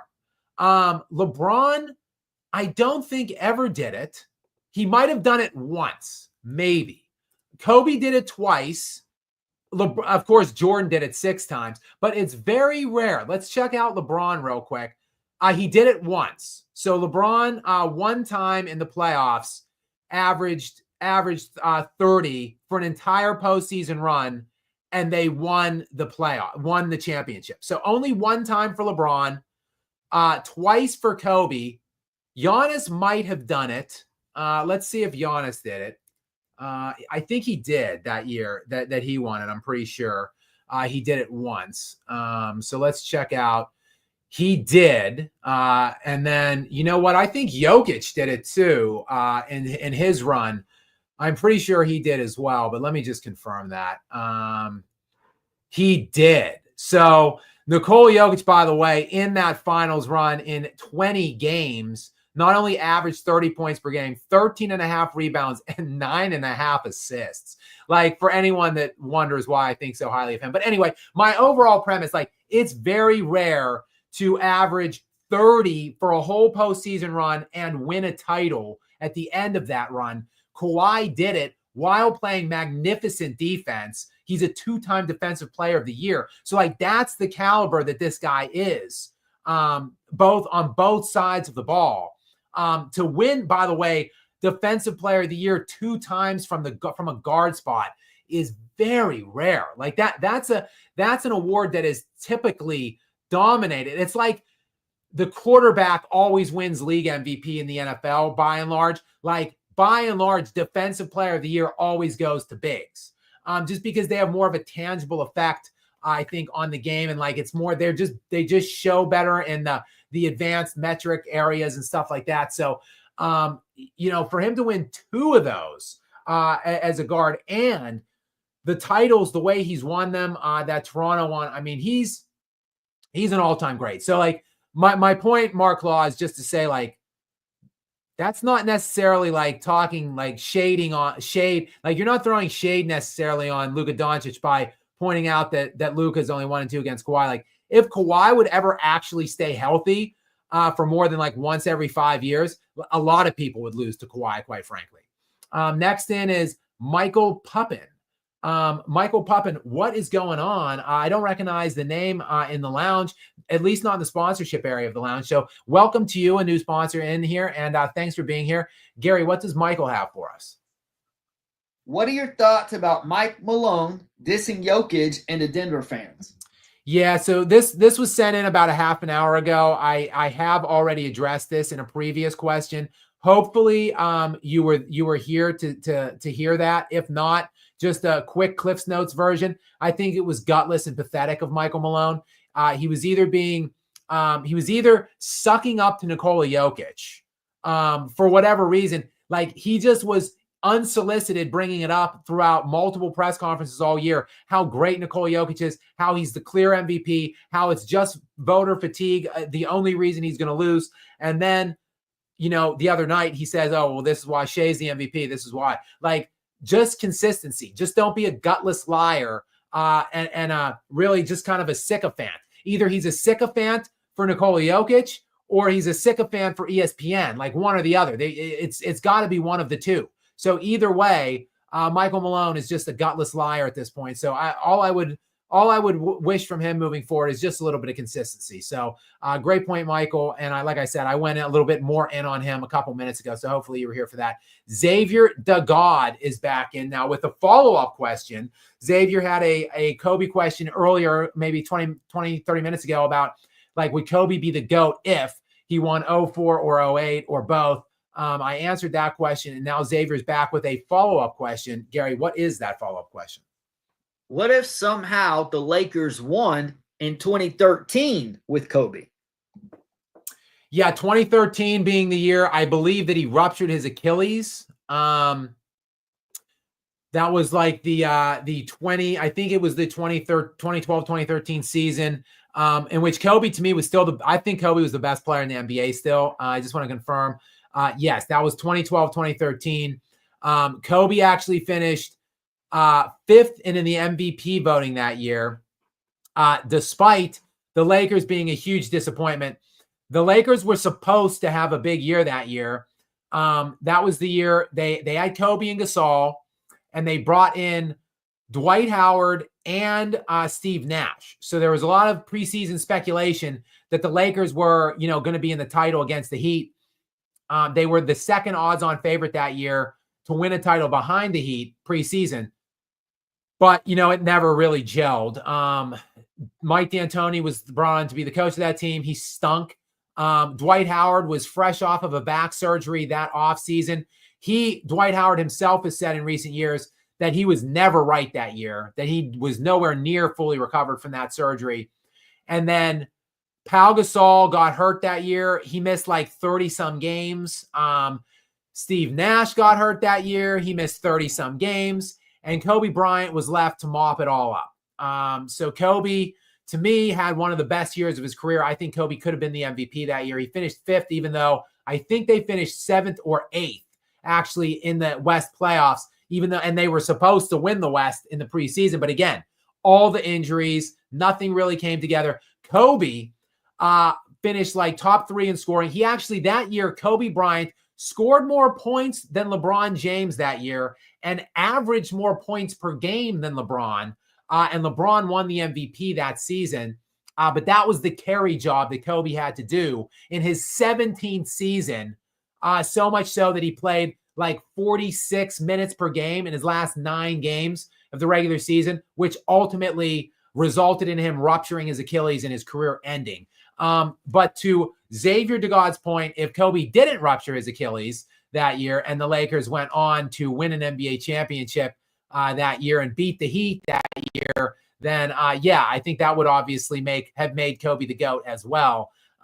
So yeah, there were paths to Kobe being at least on the same tier as Jordan, like a 1A tier with Jordan, or possibly even surpassing Jordan. It just never did come to fruition totally, mainly because of terrible supporting casts, a terrible organization around him, and really just untimely injury situations. But great question, Xavier to God. And you know, I love you for your support of this channel, but mainly your support of the Black Mamba. Next in is Cliffbot. Cliffbot, welcome into the lounge. Many thanks for supporting us here. And Gary, what does Cliffbot have for us? How do you think Kobe would feel about LeBron's Lakers today if he was still here? Well, Kobe was just disgusted with LeBron James while he was still here. Now, people will say in like retrospect or hindsight, like, oh, Kobe and LeBron were tight. Like, you know, Kobe endorsed LeBron like being in the Lakers. BS. Like, if you followed Kobe, if you really knew his career and watched his entire career and hung on it like I did, like I was like 10, 11 years old when Kobe Bryant was drafted into the NBA. And I hung on his every single moment for 20 years. I watched every game, every playoff series, all of the off seasons, all of the transgressions, all of the ups, the downs, the highs, the lows. And if you really knew the inner workings of Kobe's psyche, then you know that he hated LeBron. Okay, hate is a strong word. He didn't respect LeBron. He never liked LeBron. He thought LeBron was a little bitch. And he thought that because LeBron always shrunk in the big moments, but mainly because LeBron ran away from the challenges. LeBron went and built super teams to do it easier, to win lesser rings. And Kobe never really supported that. He never, ever did he respect that. And I think, look, Kobe became a great ambassador for the NBA after he retired. Really in his last year, he became a great ambassador for the sport. And I think, look, Kobe was also a big supporter of like Magic Johnson, of the Buss family. And then later, Rob Pelinka, obviously his longtime agent, who is now, of course, the GM of the Lakers. So like Kobe, I think, accepted LeBron being there, but I don't think he ever enjoyed it or liked it. So what would he think about it now? Like probably the same things that he thought about it when he was around. Like he just would kind of cringe, but just, it would be like an accepting cringe where it's just like, it is what it is. That's where we're at right now. And you know, that the era that LeBron created, the super team era, like everybody's kind of doing it. So, and I do know Kobe was a big Luka fan. So, I mean, I'm sure a little part of him would be happy to see Luka in his golden armor. But by and large, I think Kobe would be disgusted by it, which is why I'm disgusted by it, because I think to see LeBron in Kobe's jersey in the town that Kobe owned is just off-putting for me, because LeBron is the antithesis of Kobe Bryant, where Kobe Bryant did everything the hard way and earned everything that he had and that he got in the NBA. LeBron James has just been trying to do it the easy way from day one.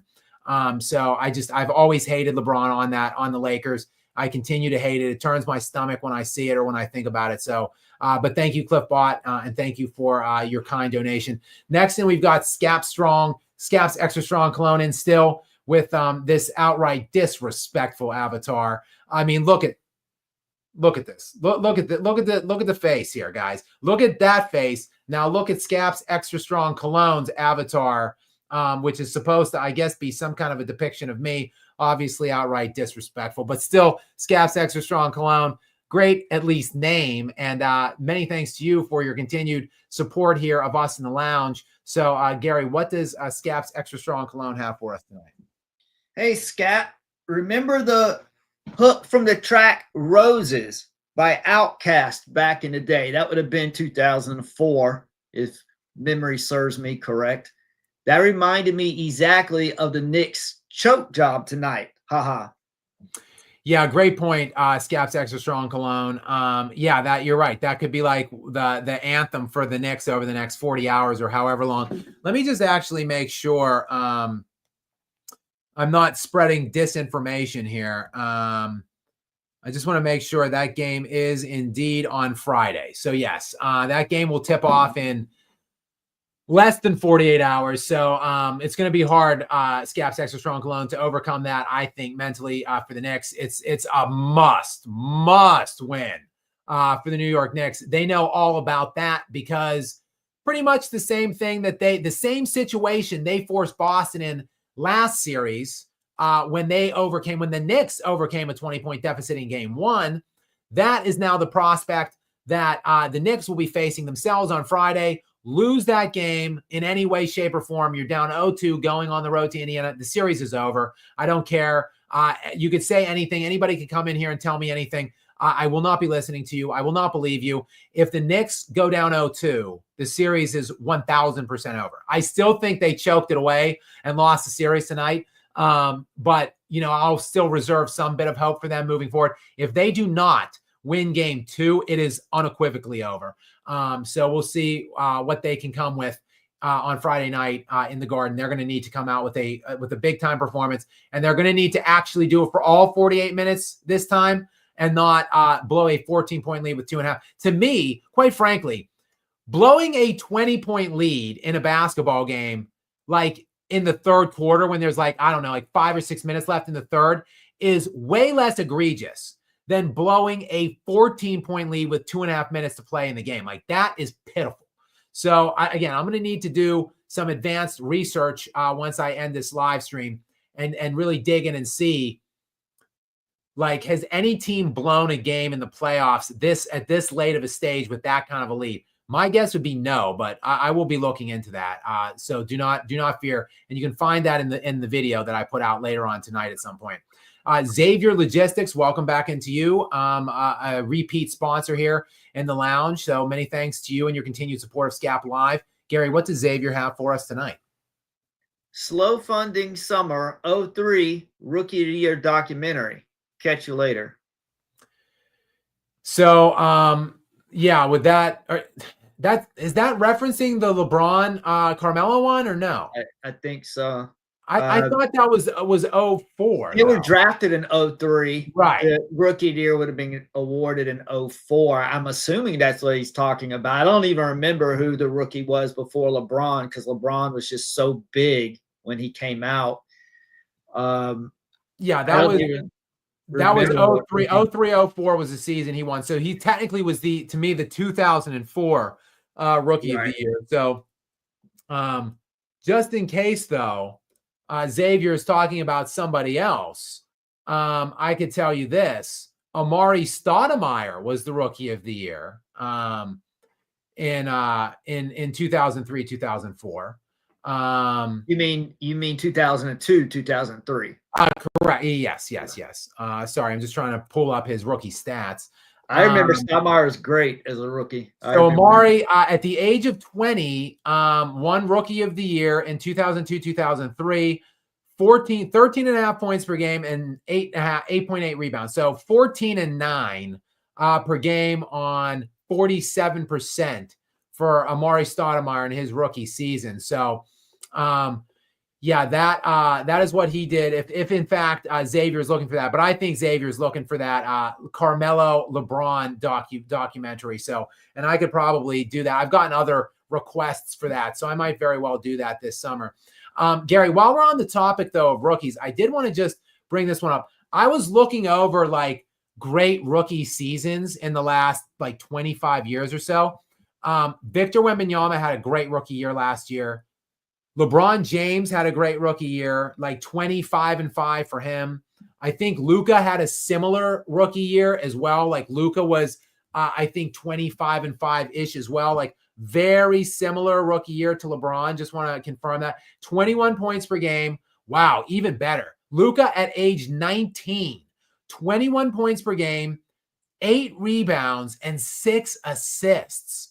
So a great rookie year for Luka Doncic, one of the best rookie years in recent memory. Victor Wembanyama, again, just to say his numbers exactly what they were last year. You would probably know better than me, but 21 points per game, 11 rebounds, and 3.5 blocks. So Vic, as a 20-year-old, 21 and 11, and led the league in blocks with 3.5. Crazy rookie year for him. But when a while back, when I was looking at like great rookie years, I think it was when I was doing a piece on Victor Wembanyama, actually, I was looking at like the best rookies over the last like 30 years. Yo, Blake Griffin needs to have like a documentary about him, like the waste that he is. Waste in the sense that injuries just like derailed that guy. Like injuries were his just undoing, because Blake Griffin was a freaking beast in his rookie year. So like, I just wanted to give him a shout out. I don't even know what brought that. Oh, the rookie of the year comment. But like, let me just tell you what Blake Griffin's rookie year was. 22.5 points per game, 12 rebounds, and 4 assists. He played all 82 games, shot 51% from the field, was an all-star, rookie of the year, and finished 10th in MVP voting at 21 in his rookie year. Like, we talk about the all-time woulda, coulda, shoulda, what ifs, like injury things that went bad. I mean, Blake Griffin might be number one. Like, okay, not number one, but he's right up there. Like, look at that rookie season. 22.5 and 12 plus 4 assists in all 82.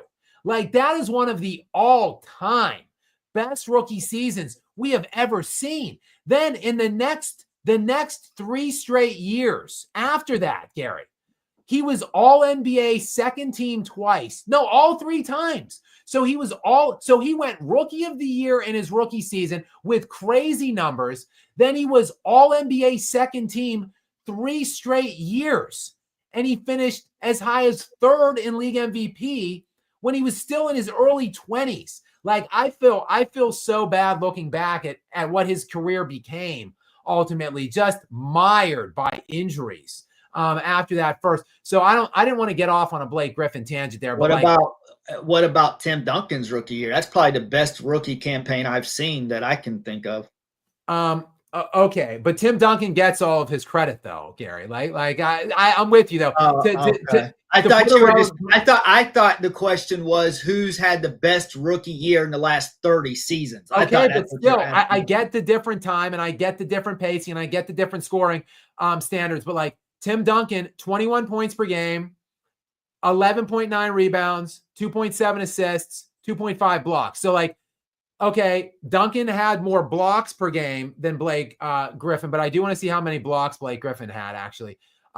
Blake Griffin only had a half a block. So Duncan was much more impactful on the blocks. Nearly 2 full blocks more for Tim Duncan than Blake Griffin per game as a rookie. But Blake Griffin otherwise more points, rebounds, and assists than Tim Duncan rookie year for rookie year, both at the age of 21.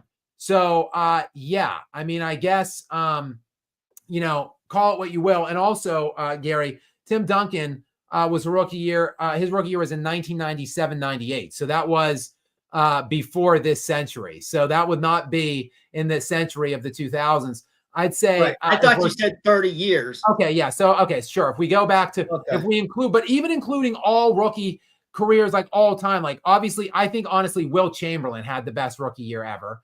If we go all the way back to all NBA history, Will Chamberlain was the MVP of the NBA as a rookie. So yes, Tim Duncan won. He won the championship, and he was all NBA first team, defense second team, 5th in defensive player of the year, rookie of the year 1, MVP 5. So great opening campaign. You're right, definitely one of the best, and probably better than Blake Griffin. But Blake Griffin is not a far stretch from that Tim Duncan year, though. And my point is, look at what Tim Duncan became. From that rookie campaign, he became top 5 all time, in my opinion. And Blake Griffin, well, he's just an afterthought because of the injury. Right. But yes, did not mean to get off on that huge rookie tangent thing, but just piggybacking off of Xavier Logistics rookie comment. Next in is Erg. What do we have? I think something for you, Gary. So why don't you go ahead and read that? Maybe give us a question and I could chime in too, or give us an answer and I could chime in too, possibly.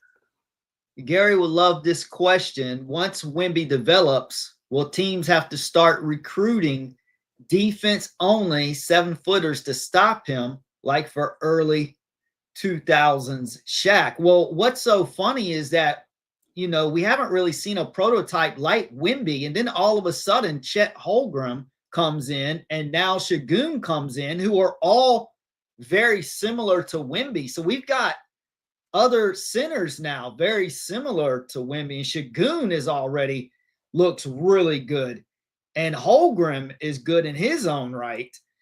I don't know if you can just draft guys like this that easily, because I don't know if there's going to be a lot of other guys like that. But I know Şengün and Holmgren are not that far underneath him. And what's funny is they're right in the same cluster area: OKC, Houston, and San Antonio. So they're right down at the Texas area.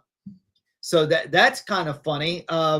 I mean, sure, if there are guys available to draft like that, of course you're going to want to get them, and that'll help. But I don't know if there's going to be a lot of guys like that. I just think that OKC and San Antonio and Houston, and you throw Dallas in there in that cluster area, they may not have a big guy like that, but with Cooper Flag, that's going to be a hot spot of talent going forward in the future of the NBA. I mean, what area is going to have that much talent in that small radius region in the entire country for the next 20 years? I'd like to jump in here, actually. Look, I think the push to get defensive bigs right now is a push to address Nikola Jokic, quite frankly. He's unstoppable. Gary, I think last year in his rookie season, as I already highlighted, Victor Wembanyama led the NBA in block shots, 3.6 blocks per game. The kid is already a defensive stud. He was, at the time he was decommissioned this year, shut down for that deep vein thrombosis, the blood clot situation. At the time he was deactivated, he was minus 2,000 to win defensive player of the year, rather. So he was going to be the defensive player of the year in the NBA this season. So can we all agree, the roughly 300 people that are still out there, and Gary, moderator Gary, that Victor Wembanyama is the best defensive center alive right now, and probably the best defensive player? Can we agree on that? I think so. That is only one guy, though. Only one big on the Spurs, even though he is the best singular defender alive. This is what Nikola Jokic did to Victor Wembanyama in 2 games head-to-head this year. Now, they only split these games, and Wembanyama was fantastic in the first game. He was fantastic in both games, but they won the game, the first game, 113-110 did the Spurs. Then the Nuggets came back and won 122-111. But they only played head-to-head in those 2 games. In game 1, the one that they lost, the Nuggets lost the Spurs, Nikola Jokic, 41 points, 18 rebounds, 9 assists. And then in the second game, which I believe it was back-to-back nights, Jan 3rd and Jan 4th, back-to-back nights in January, Jokic had 46 points, 9 rebounds, 10 assists. That's what he did on back-to-back nights, like 90 whatever, or 87 points in literally back-to-back nights against the best defensive player alive. That's who the hell Nikola Jokic is. So it's really been him that now teams are looking at that dude and saying, like, not even one guy is going to suffice because he's that damn good. Look, the best player in the NBA at defense can't even hold a candle to him by himself. So now Tim Connolly, actually, who built the Denver Nuggets, left and went to Minnesota. And now he was like, yo, I need two bigs that we could throw at. And now that's what the Thunder did too. Like, yo, Chet Holmgren ain't gonna cut it. Better go out in the offseason and get Isaiah Hartenstein so we can collapse 2 bigs on him. So I think this push really to load up on really elite defensive bigs, and more than one, is actually a movement to address Nikola Jokic. And it's working, obviously. The Minnesota Timberwolves with their 2 big alignment last year, and really 3. I mean, Naz Reid is like 6'11", and then they had 2 7-footers last year in Cat and Gobert. So 3 real huge bodies to throw on last year. Minnesota beats them last year. This year, 2 huge bodies in Holmgren and Hartenstein. And look, for whatever reason, Mark Daigneault, coach of the year last year, went with just one of those guys in the first game. He was kind of substituting both of them back and forth and playing like 4 guards off of him. Jokic destroyed that in game 1, but when Daigneault switched to the 2 big lineup, that's when they started having success against Jokic. So it's really the 2 big alignment that's really been is going to be called upon to try to slow Nikola Jokic for the next few years of remaining prime that he has. But great question, Erg, and thank you for coming in. We've got Tinex209 in next, a regular, and I'm not sure really what this means, Gary. Can you help me out in deciphering this comment by Tinex? The record you're looking for is 114 plus 230 to go. Oh, I see. He's saying the record for all time in playoff history for teams that are up by at least 14 points in the final 2.5 minutes is 977-1. But 10x, was that going into tonight or was that including tonight? So was it 977-0 before this epic pants crap by the New York Knicks tonight, and now it is 977-1? I would maybe like some clarification on that, but thank you for doing the digging for me. I will certainly feature that. I will have to confirm that and then feature that in my video later on tonight. We've got Type She, a regular, back to the lounge area. What does Type She have for us tonight, Gare? Scott, will you stream when LaFraud retires? For sure. Wherever I'm at, whatever I'm doing in the world, in my life, I will be in the SKAP Live Lounge, live streaming the LeBron James retirement whenever that day mercifully arrives to us. Great question, Type She. Vegas 96 is back in. Many thanks to you, Vegas 96. What do we got from them tonight? Would you have voted for Barkley in 93 over MJ? BPM.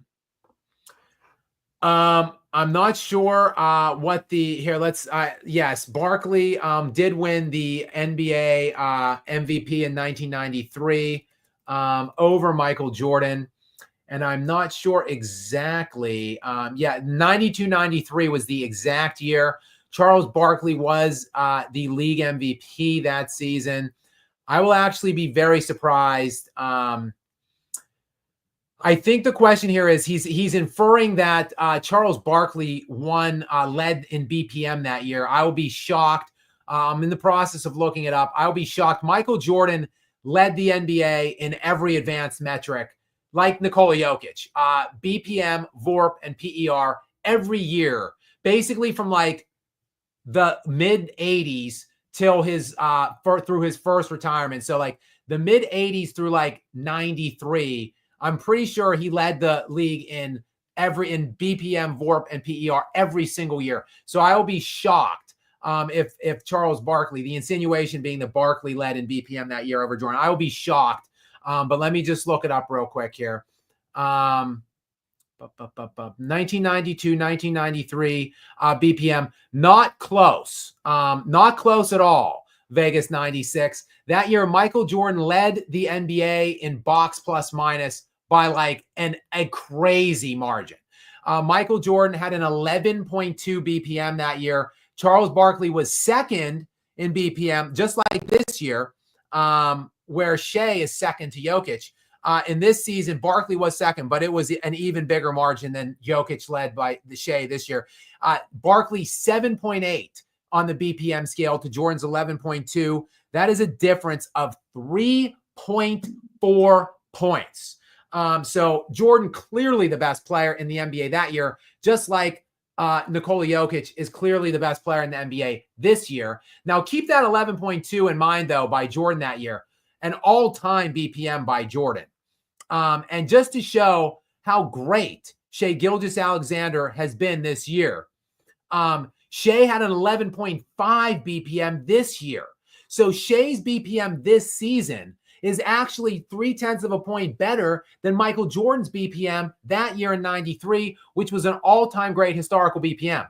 But just to show how preposterous Nikola Jokic is, he is still 2 points nearly better on the BPM scale than Shea this year, 13.3 to 11.5. So nearly 2 full points, 1.8 points better on the BPM scale was Nikola Jokic over Shai Gilgeous-Alexander this season. So absolute crazy year by Nikola Jokic, just a huge snub in my opinion. And for those of you, look, BPM it's difficult to really gauge what these things mean.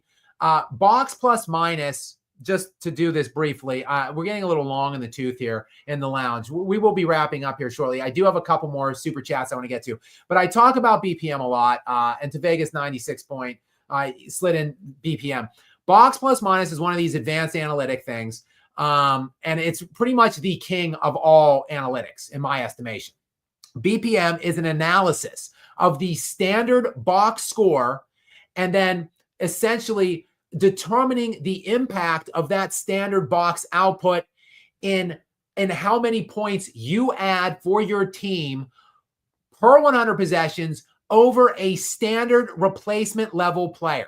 So if a standard replacement level player positionally was inserted for that player, just imagine it would be a 0.0 BPM. So when you look at the number, whatever the number is ultimately for the BPM, that is how many points you are adding over that 0.0 scale of a standard replacement player. So basically to say that this year, Nikola Jokic he added 13.3 points above an average replacement center. Shea he added 11.5 points over at like a standard replacement level guard. Just to really boil this down and make it easy, a 10-point BPM is essentially indicative of a league MVP. So if you get to double digits on the BPM scale, you're the league MVP. There's typically only one double-digit BPM player per year in NBA history. Last year, Jokic was the only double-digit BPM player. He won the MVP. This year, there were two. Shea and then Jokic, like 2 points better than Shea. All of this to say, like Michael Jordan, his BPM for his career is 9.21. That has been the gold standard for box plus minus for like 40 years. LeBron James is third on that list. He has never been able to get to Jordan ever at any point of his career, at any stage. He's never eclipsed Jordan's 9.21. I think LeBron's like mid-8. And then Luka Doncic, surprisingly, is, I believe, fourth all-time in box plus minus. He's like mid-7s. So we've got Luka like 7.5, fourth all-time. LeBron, third all-time at 8.5. Jordan at second all-time at 9.2. Then Nikola Jokic. Like I said, 10 is an MVP season. He's averaging 10.3. Jokic's career average at BPM is 10.3, a whole point more than Michael Jordan. Now, obviously, things go into this. Jokic is playing easier defenses than Jordan did. He's playing at higher paces and higher scoring averages than Jordan did. But when you look at how dominant Nikola Jokic has been, it is pretty stark and startling stuff. I'm not saying he's better than Jordan or greater than Jordan or he's the GOAT. But I'm saying the difference between Nikola Jokic and whoever you personally think is number two. I think it's Giannis. I'll take the case for Shea. Shea is probably number 3. If he's not 2, he might be 2. But the difference from number 1 to number 2, with Jokic being number 1, is wider than we've ever seen, maybe other than Jordan in the 80s. So like that's just, and Jordan wasn't winning in the 80s. But Jordan was, I think Jordan's gap in the 80s was, I think, more pronounced than it was even into the 90s when he was actually winning championships. He just had better teams around him in the 90s. But anyway, I don't want to get lost in the weeds there on this BPM conversation. We all know I talk about it a lot. But thank you for the question. Thank you for the question there, Vegas 96. And now Stephanie is back in. Stephanie, what is up to you? Welcome into the lounge. A regular here, a regular supporter and contributor. Many thanks for your continued support, Stephanie. I do appreciate that, and I do appreciate you. Gary, what does Stephanie have tonight? LeBron, Steph Curry, James Harden, KD, Russ, Dame. In what order? Well, this is probably going to shock and surprise many in the lounge. But looking at those players, I know I am I'm renowned, if you will, as a bit of a LeBron hater. Looking at those names, though, I think I personally would have LeBron at 1 based on those names. I think I'm starting to weaken on the Steph LeBron thing. I'm considering maybe now Steph over LeBron. I'm considering it, but I still think for right now, for purposes of my answer here, and not getting too retrospective on this, I think I would have LeBron, Steph, KD, Russ, Harden, and Dame in that order. I think would be my order there. And my favorite player of that group would be Russ for sure, by far. But I still think I would have Braun, Steph, and KD above Russ, then Harden, and Dame. I think very little of several of those players. Probably as much as I dislike LeBron and as low as I am on Steph Curry, relatively speaking, the player I hate the most on that list, or that I can't stand the most, is definitively James Harden. I mean, an absolute bum, just eats his way out of towns, demands multiple trades under contract, builds multiple super teams, still craps himself in every high leverage situation that he ever finds himself in. Single-handedly almost lost. I know you think the referees played a factor in it, and I won't refute that point, but James Harden almost single-handedly lost that finals against the Heat with the Thunder in that series. And he's just been pooping himself in every big moment since. I can't stand him. I might actually even put Dame Lillard somehow above James Harden. I can't stand him. I can't do that because James Harden has a league MVP and Lillard doesn't. But Harden, I think very little of that guy. Great question, though, Stephanie, and I appreciate you for coming back in. So what's the order? LeBron first, then Steph, then KD, then Russ, then Harden, then Dame. Okay. Next we've got Tinix 209 back in. Tinix, what's up? Welcome back in.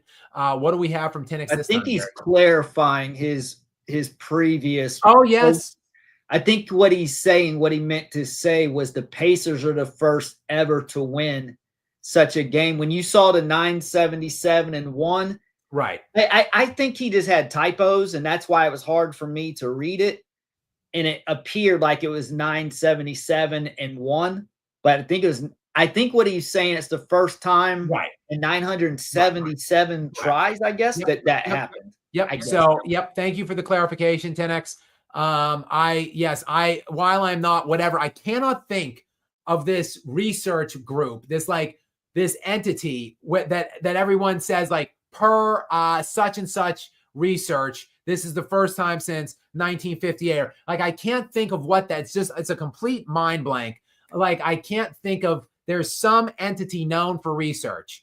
And I can't, just for the life of me, can't think of what that branch or what that name is of that entity. But while I am not that entity, nor do I work for them, off the top of my head, as just a fan of the NBA and a bit of a NBA historian, I did guess that this would be the first such instance of a team losing such a lead with such an amount of time. So I was right on the mark there. I did not know exactly how many teams had that opportunity to close those games out before. So thank you, 10X. It is 977 is the answer. And in the 977 times throughout NBA history that a team has been presented with such a lead at such a time in the game, they have never lost until the New York Knicks tonight. Yeah, good luck, New York, in getting over that in 40 hours. Next, we've got Type She back in. Type She is back in, following up the last question about me live streaming during LeBron's retirement. What is Type She's follow-up here, Gary? The day LeChoke retires, I'm going to celebrate like Squidward when he finds out SpongeBob is moving. Yeah, I mean, I am going to celebrate as well. I think LeBron James has ushered in a very dark era into NBA history. I think he's the first player in like 50 years that has left the NBA worse than when he inherited it. I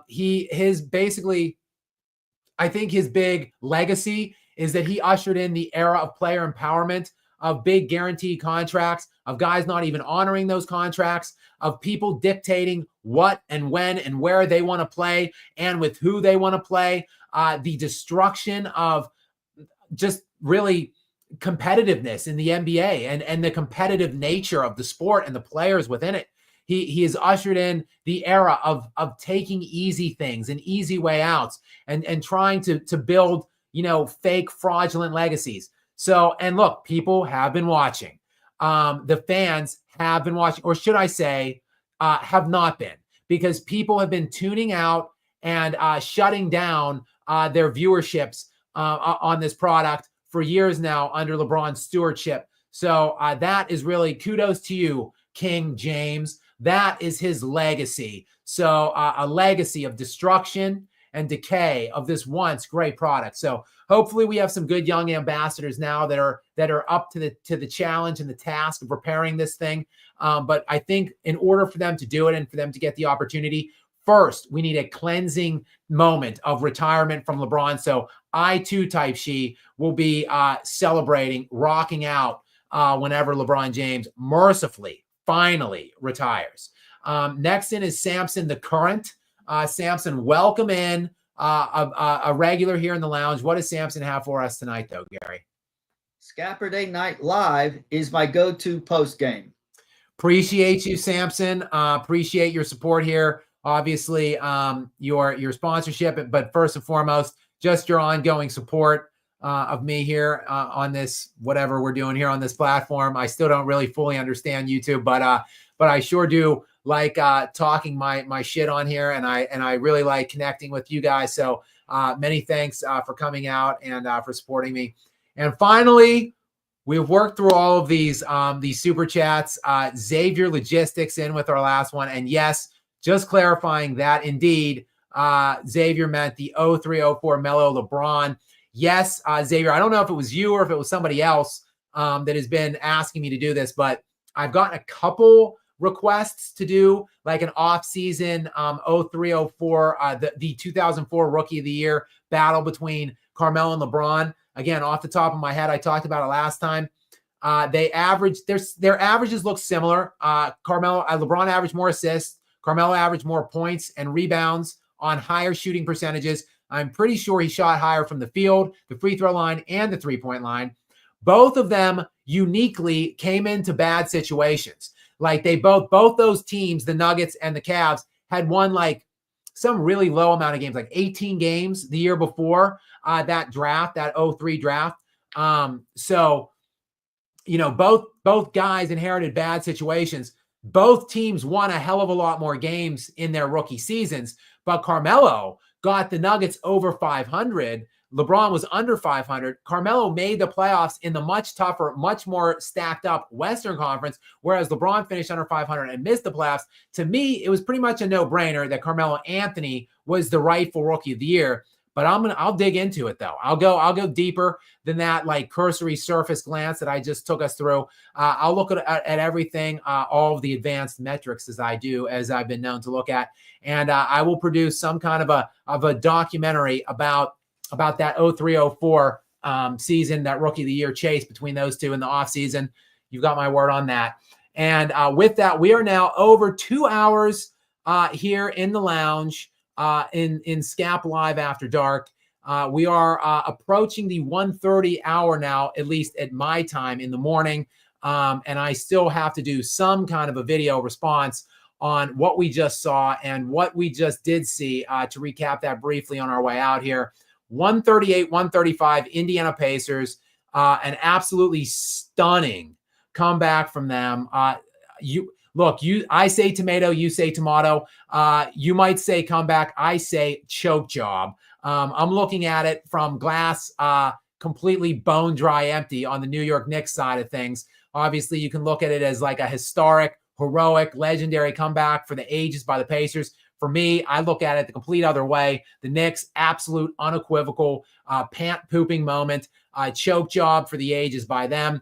And I will probably present it as such in this 6 to 7 minute video that I'm about to start working on here momentarily, guys. But many thanks to you all for joining me here yet again for another edition of SKAP Live After Dark.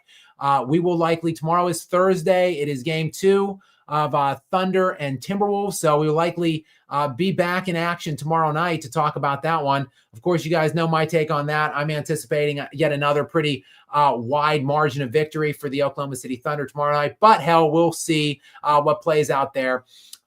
In the meantime, guys, please do make sure you are subscribed. And Gary, many thanks to you as well for joining us, and to everybody out there in YouTube land. Good night for now. Until next time, guys.